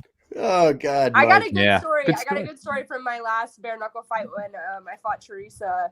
I have a very bad problem where I've had kids. So it's really hard for me to hold my pee. And we were driving to the arena, and I remember they were like, "If you're late, we're going to fine you." And we were kind of pushing it. And I remember I'm water loading, just staying hydrated before I fight. And I was like, "Guys, we have to pull over or I'm going to piss everywhere." And there was just nowhere that I could squat and pee on the side of the road. So they're like, "Oh, a porta potty, a porta potty." I'm like, "Okay." And we pull over. I go in the porta potty, and I'm hovering, doing my hovering trick. And one of my teammates, Joey, takes his truck and backs it into the porta john, to be funny, and lock the door. So I'm like, oh my fuck. They hit the porta potty. I'm holding on for dear life and trying to pee and get it together so I'm not late to the fight. So and this is on the way to the arena to fight. Yes, that's how much we like fuck around and like. Oh they, my like, God! that. What if he tipped it over? Oh Like, no! Can you imagine like if you got dyed blue? Like, Oh, that's right. Like if the fucking porta potty falls over and you show up looking like a piss covered Smurf. Then they blocked me in, and it was really funny. Oh, that's funny. That is But funny I shit. like freak out. I freak the fuck out. Like if I am like, I'm nervous. I'm about to fight my first bare knuckle fight. I'm nervous. It takes nothing to like make me freak out. I'm like, we gotta pull over. I gotta pee, but we're gonna be late. I'm gonna get fined, and I'm gonna rip all your fucking heads off. And then they do that to me, and I was like, well played, motherfuckers. I think the having kids and then pissing yourself is like a normal thing. Like my wife will like sneeze piss every once in a while. Yes. She'll be like, oh fuck, I just pissed a little bit. And I'll be like, you what? It happens like, every once in a while. She's like, yeah, I just laughed so hard I pissed myself a little bit. Yeah. If I have to pee, I have to pee. I've got literally like 20 seconds to pee or I'm gonna pee my pants. So I mean, we don't have those problems, but I do have a friend named Larry that shits his pants 3 times a year, and he's 36 years old. Yeah. Larry's the kind of, but you know what else happens to Larry? If you make like a puke, like a gag sound, he will puke. That's on the spot. Yeah, it'll make him sick. So we were getting ready to deploy in 2012? Yeah. And 2012. Our commander thought it was hilarious that he had no gag reflex, and if he hears like a gag noise, he immediately pukes. Our full bird colonel would walk over and go, Kyle, make Larry puke. And I'd go, okay. I'd go, hey, Larry. And he'd turn around and go, Hoo! I go, Hoo! And he'd be like, oh! And he'd like turn around and run over to the grass and start throwing up. He will. It's like it's on the spot. I think he got a little bit better since he had kids, but since he had to change doo-doo diapers. Yeah, I was gonna say after I used to be really weak stomached until I had kids, and then now it's like I can do puke shit, pee, all that. It doesn't matter. Yeah, I just changed the diaper genie 20 minutes before the show, and I was I was gagging. I'm gonna tell you right now. With me though, even with two kids, and now they're grown, they're 10 and 6, so I don't have to deal with any of the little baby shit anymore. But like, no matter what, to this day, I can't deal with boogers. No fucking way. And Amy bought one of those like booger sucker things. Yeah, I do that too. Oh, dude, do you have the one that like you put it in their nose and like Oh no. I'll throw up. I will. The boogers don't even come out of the top thing. The hose is so long it doesn't even come. It doesn't even go halfway down the tube. I don't trust it, dude. I get a weak stomach thinking about it right now. This one is gonna haunt my child forever, and I hope this stays on video forever. My 5-year-old loves to eat his boogers. He loves, and I'm like that. I get so mad about it, and like constantly am on his case, and he like enjoys it, and I'm all kids love it. I'm like, you're the booger eater. You're the booger eater in school. Like, they're all the kids are the booger eaters. Yeah, it's freaking hilarious. And he'll tell me I'm like, stop doing that. And he's like, it tastes good. And I'm like, yeah, my son's a booger eater. He's a booger eater and he loves it. You know what? He'll probably grow up to be one of the smartest people you ever meet in your life. That's right. But he's my booger eater. So that's your brain. Just put it back in. Where did this conversation go? We started talking. We went from COVID to shit and pissing ourselves, and now booger eating. Oh, you guys are filth. I'm out. Yeah. Fuck this show. I'm never coming back to this show again. Taylor Starling, Les, come back to us, please. Taylor, you blew us off last week. First, you had a decent. We can't talk about it anymore. You had a decent. Yeah, we won't talk about the reason, but you had a pretty decent reason. We thank you so much for stopping in here again, Killa Bee, the 10th Wu-Tang member. Say whatever you got to say. Tell us who you want to fight, and then we'll let you get the hell up out of here. And then go smoke 2 joints, and then smoke 2 joints in the morning, smoke 2 joints at night. Smoke 2 joints before I smoke 2 joints. And then I smoked. Thank you all so much. Thank you guys, first of all, for having me on here. You guys are so awesome, and it means a lot to me. You guys always reach out to me and always show me love, and it's great. I want to fight whoever the fuck they tell me to fight, and I'm ready. I'm ready for all the excitement. Sorry for the COVID talk, the booger talk, the shit talk, but No, we're not sorry for that. You're not sorry for that. It's just real fucking talk, and that's the point of a fucking podcast. Okay. Yeah, I love everybody so much. Thank you to my team. Thank you to my family, my children, everybody. I love you guys. And thank you to Karma Coin. Thank you guys so much. And I love you all. And I'm starting to draw a blank to where I'm just going to you also love Dan Stevens. He put it right there in the comments. I do love Dan Stevens and BW Sports. What? and he's got the karma coin on his profile pic. See? Yeah, they're all so awesome. I got to meet them in Florida and hang out with them in Florida, so they're super cool. Just thank you guys. Thank you, Bare Knuckle FC, for building me up. Because I'm ready. Oh, yeah. I don't know. I'm terrible. I'm not good at talking. I'm not good. I got to get better at talking. You're good at it. You're just, you're great at it. It's just getting put on the spot at the end like that is like, not a freestyle artist. It's okay. Yes. Everybody follow Taylor on Instagram, Tay W Starling, Facebook, Taylor Starling. And she has a fan page on Facebook. No, I'm not talking about the other one. Oh, I was like, okay, we're talking about the No. I was talking. I was Facebook. I was looking up. You have a Facebook one though that you haven't updated since like 2016. I was looking to try to find all your social medias today, and I was like, oh, look at that. Oh, by the way, we did a little back then. They didn't know me. Now I'm hot. They all. Oh, that's right. Yeah. Do it. So check this out. So I was thinking about your walkout music, right? And I was like, look at this. Look at this right here. Back then, look at this back then shit. You know where I found that? Such a brat. On my old look at this. Look at that. Back then, hoes didn't want me. Look at this. Now I'm hot. Look at them butt cheeks. Taylor Look at them butt cheeks. Look at how tall you are.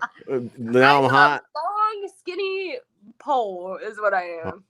You had like, when was this fight here back then? 2014, I want to say. Was this one of your first ones or what? You have like tattoos. You have like 2 tattoos.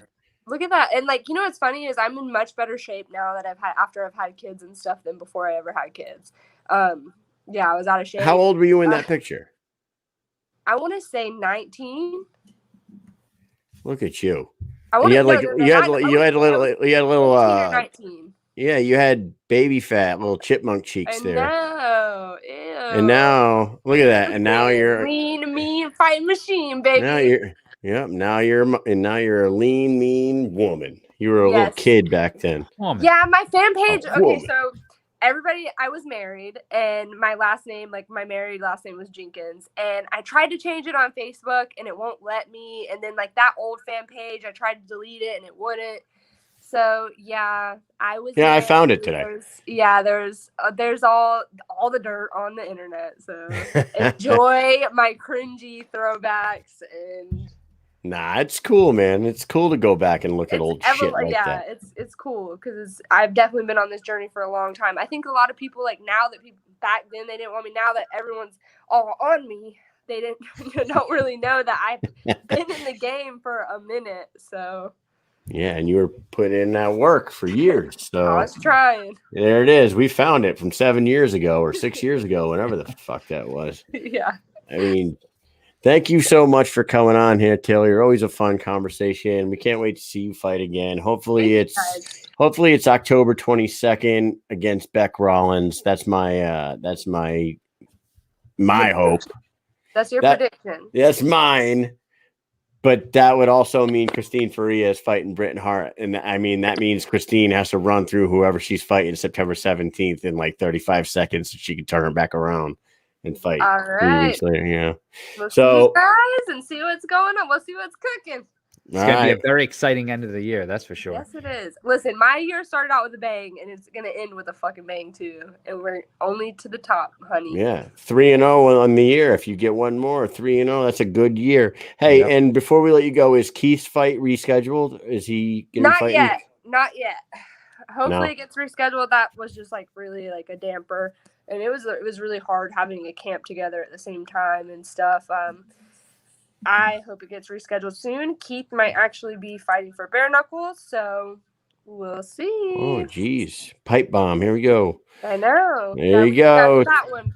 Taylor hits us with that one right before we let her go. You have a great night. Thank you for coming by, and we'll talk to you soon. Guys. Bye, guys. All right. See you later. Bye. We have such a good relationship with all our guests. I'm telling you, You know. I don't It's know. always a good time. We need to have a better relationship with our fans, I guess. But it's got to be your accent, Mike. Everyone loves the bop, bop, bop, bop, bop. And little fucking bop, bop, bop, bop. I think, can't you to shut the fucking door? Can't you tell I'm shitting? I'm hovering. I mean, guy, come on. What are you trying to look at my piece? I mean, what the? Shut the door. Yeah, get off my prick, huh? Yeah, what the hell you doing, you dopey prick? Shut the door. Before I let you go for the night, for the people that are still watching, Mike is watching The Sopranos for the first time in his life right now. I got to know, because The Sopranos is my favorite show of all time. Absolutely number one. Breaking Bad number two, close second, maybe even 1A, 1B. How are you liking The Sopranos so far? Being such a Breaking Bad fan, how are you liking The Sopranos? I like it, but I just finished season 1, so I haven't even watched more than 10 minutes of the first episode of season 2. And so you saw saw somebody show up on the opening scene. What? Maybe, I don't remember. But oh my God. You're not paying attention. Yeah, I don't remember. I'm gonna have to watch the whole first. I'll watch the whole first episode of the second season. But here's the thing: I wasn't living under a rock. Maybe I was smoking rocks. But the thing is that I've seen Sopranos before. I've seen it. I just didn't really pay attention to it because the weekend we watched like every episode, it was at my friend's house, and we were having like a house party for like 3 straight days. And then after that, I never watched it again. So I really don't remember anything at all. Yeah, Joe Ivy says the grandma. It's actually Tony's mom, Livia. Livia Soprano is the worst. She is the worst person, but she's the best character. Like, when you finish watching that show, and you're going to think back to who the best characters are. Yeah, Christopher Moltisanti, Paulie Walnuts, Livia Soprano, Uncle Junior. Those ones are like Tony's Tony. Everyone loves Tony, but you know what the issue is though? Is it's on HBO, and HBO sucks. I have to say it. I'm going to put it out there, and I don't care who hears it. HBO is horrible. And why you say that? Other than their series, they have some good series, but HBO sucks. To pay for HBO, it's not worth it. They don't have enough good things on there. Every time that I got HBO to watch Game of Thrones, right? Yeah. I have it for 2 months. There has not been one time in those 2 months that I was like watching HBO. You know what I mean? Because every time I put it on, they never play anything good. You know what I mean? It's always shit. So I'm like, all their series, like they got good series, but you can only watch. And they don't even have boxing anymore. They don't even have HBO boxing anymore. It's kind of like shit. Like you're paying for something where they play shit movies. Like I remember like being like, this is what they're playing right now. It sucks. Wasn't HBO didn't Hard Knocks, or was that on Showtime? Who had Hard Knocks? Was HBO, right? They have good series. That's it. Oh yeah, so I feel like series. They should just stop with the HBO and just put series out and like let it be on like, HBO Max. But that's the only reason I never really watch a lot. I get it for the series, for Curb Your Enthusiasm, for Game of Thrones. There's another show on. Did you ever watch? Okay, here's a couple that people forget about. Did you ever watch Rome? Nope. Watch Rome. Rome was a phenomenal HBO series. Deadwood. Did you ever watch Deadwood? Nope. Another one. Deadwood was fucking awesome. It was about the last place in America that was lawless. Deadwood, South Dakota was like the last place in the Wild West that never had law. And then this sheriff, Sheriff Seth Bullock, shows up, and he's trying to implement law in there, and they are ruthless motherfuckers in that town. It's a great show. That's another good one. I love Curb Your Enthusiasm. That's one of my favorite shows. My favorite like comedy shows ever. Yeah, Curb's great, but like those throwbacks though, that the Deadwood. I actually, when I was driving across country with Amy, I made it a point. Oh, The Wire. Is The Wire HBO? Oh, The Wire's HBO, dude. The Wire. First time I ever watched that last year. The Wire's great, dude. HBO's, like you said, the series are fucking great, man. But the fucking channels suck. They got Westworld now, but Westworld's a little too weird for me. Everyone loves it. I watched the first season, and then it's a little too out there for me. Yeah, I actually when me and Amy, what I was just saying, when we were driving across country, because Amy's family is from North Dakota, so we did this big loop across America, stopped a bunch of places, and I'm like, we need to stop in Deadwood, and I want to. I don't have HBO. For the record, I don't have it. I still don't have it. I don't pay for it. I hate it. I had to get a password from my wonderful sister-in-law provides me with the password because I don't pay for it. The only reason I paid for it was to get Game of Thrones. So you're just watching it off of your sister-in-law's account, right? Yeah, now? Free, baby. Yeah, you should get her to sponsor. I wouldn't pay for it for Curb Your Enthusiasm. I would not. Yo, you should tell her to have Verizon sponsor our trip to BKFC 20. Yeah, I'm just saying that's a good idea. She should fucking Verizon should sponsor us. Verizon Wireless. I will absolutely push Verizon Wireless every single time I speak on a mic while I'm down there at BKFC 20. But that, unless she comes through, we're asked out, man. Unless I open up a fan time page and like take pictures of my feet. You should. You think people are? Is there a market for DILF feet? I'm sure there is. DILF feet. Did you just label yourself a DILF? I mean, what? I did. Fuck yeah. Shit is that? Come on, man. What? How do you get classified as a DILF? I feel like people, all right. Fuck you, dude. Fuck you, Mike. All right, dude. I could say dude feet. Is there is there a market for dude feet? Dude feet, man. You just got to get that dude feet. Get that dude feet. I'm sure there is. You better start quick because we only got like 2 weeks to go. We got 14 days. And I would be fucking done for. Dan Stevens says he would change services of Verizon. You hear that, Verizon? What the fuck? Come on, Verizon. Throw us a couple shekels, would you?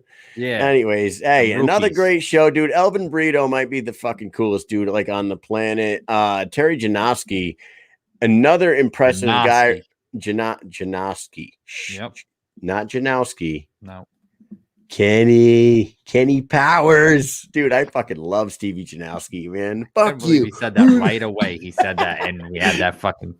When I said Terry Janoski, he was like, I am not Stevie Janowski from Eastbound and Down. I'm like, God damn I can't believe this guy just fucking brought that up. Yeah, but you know what? What he showed me tonight when he talked, we've talked to Martin Brown, we've talked to Jared Warren, and now we've talked to Terry Janoski.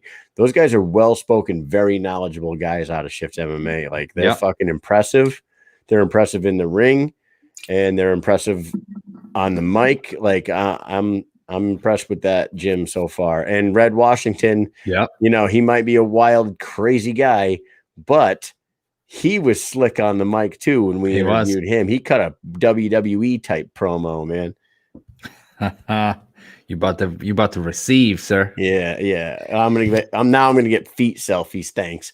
Anyways, and then of course, Taylor Starling wrapped up the show with us. Taylor Starling's everybody's favorite sweetheart now. She's like the biggest rising star in the company, I would say. She's fucking awesome. She's very fun to talk to, and we appreciate it. Next week, who do we got next week, Mike? I think we got a huge week.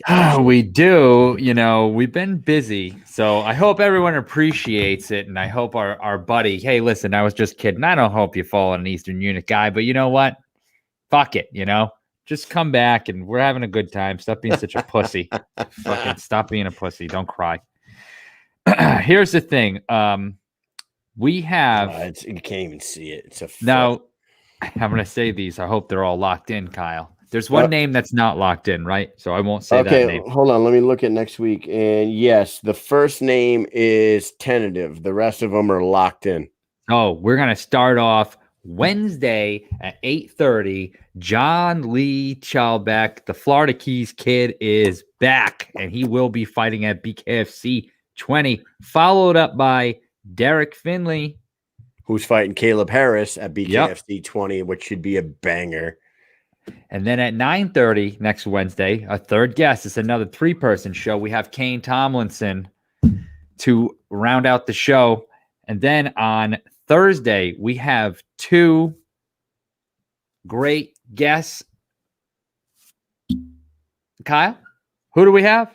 Oh man, he could be your hero, baby. Is that good? Yeah. Quentin Hero Henry at 9 p.m. followed by one half of the main event at BKFC 20, August 20th in Biloxi, Mississippi. Reggie Barnett Jr. Yep. Educated hands. Easy E, man. That fucking dude is Hero awesome. and Easy E. So Next I Thursday. gotta tell you, man, a triple header, possibly a quadruple header on Wednesday. We might add more for Thursday. There might be one more person added. Right. And we got Quentin Hero Henry at 9 and Reggie Barnett Jr. at 9:30 on Thursday. So It could be a fourth on Wednesday. Your boys are busy again. And guess where me and Mike will be next Friday night? Bellator, Mohegan Sun, live and in person. Mike and Mish will be there. We will not be there as media, but motherfucker, we'll be there. We might try to break into it, though. You never know. Yeah, and maybe we'll do some shit at Bellator in the name of mission accomplished. With that said, I think that's enough for tonight. We love you guys all for tuning in, even through all that fucking dreaded COVID talk, which we apologize not for. Peace.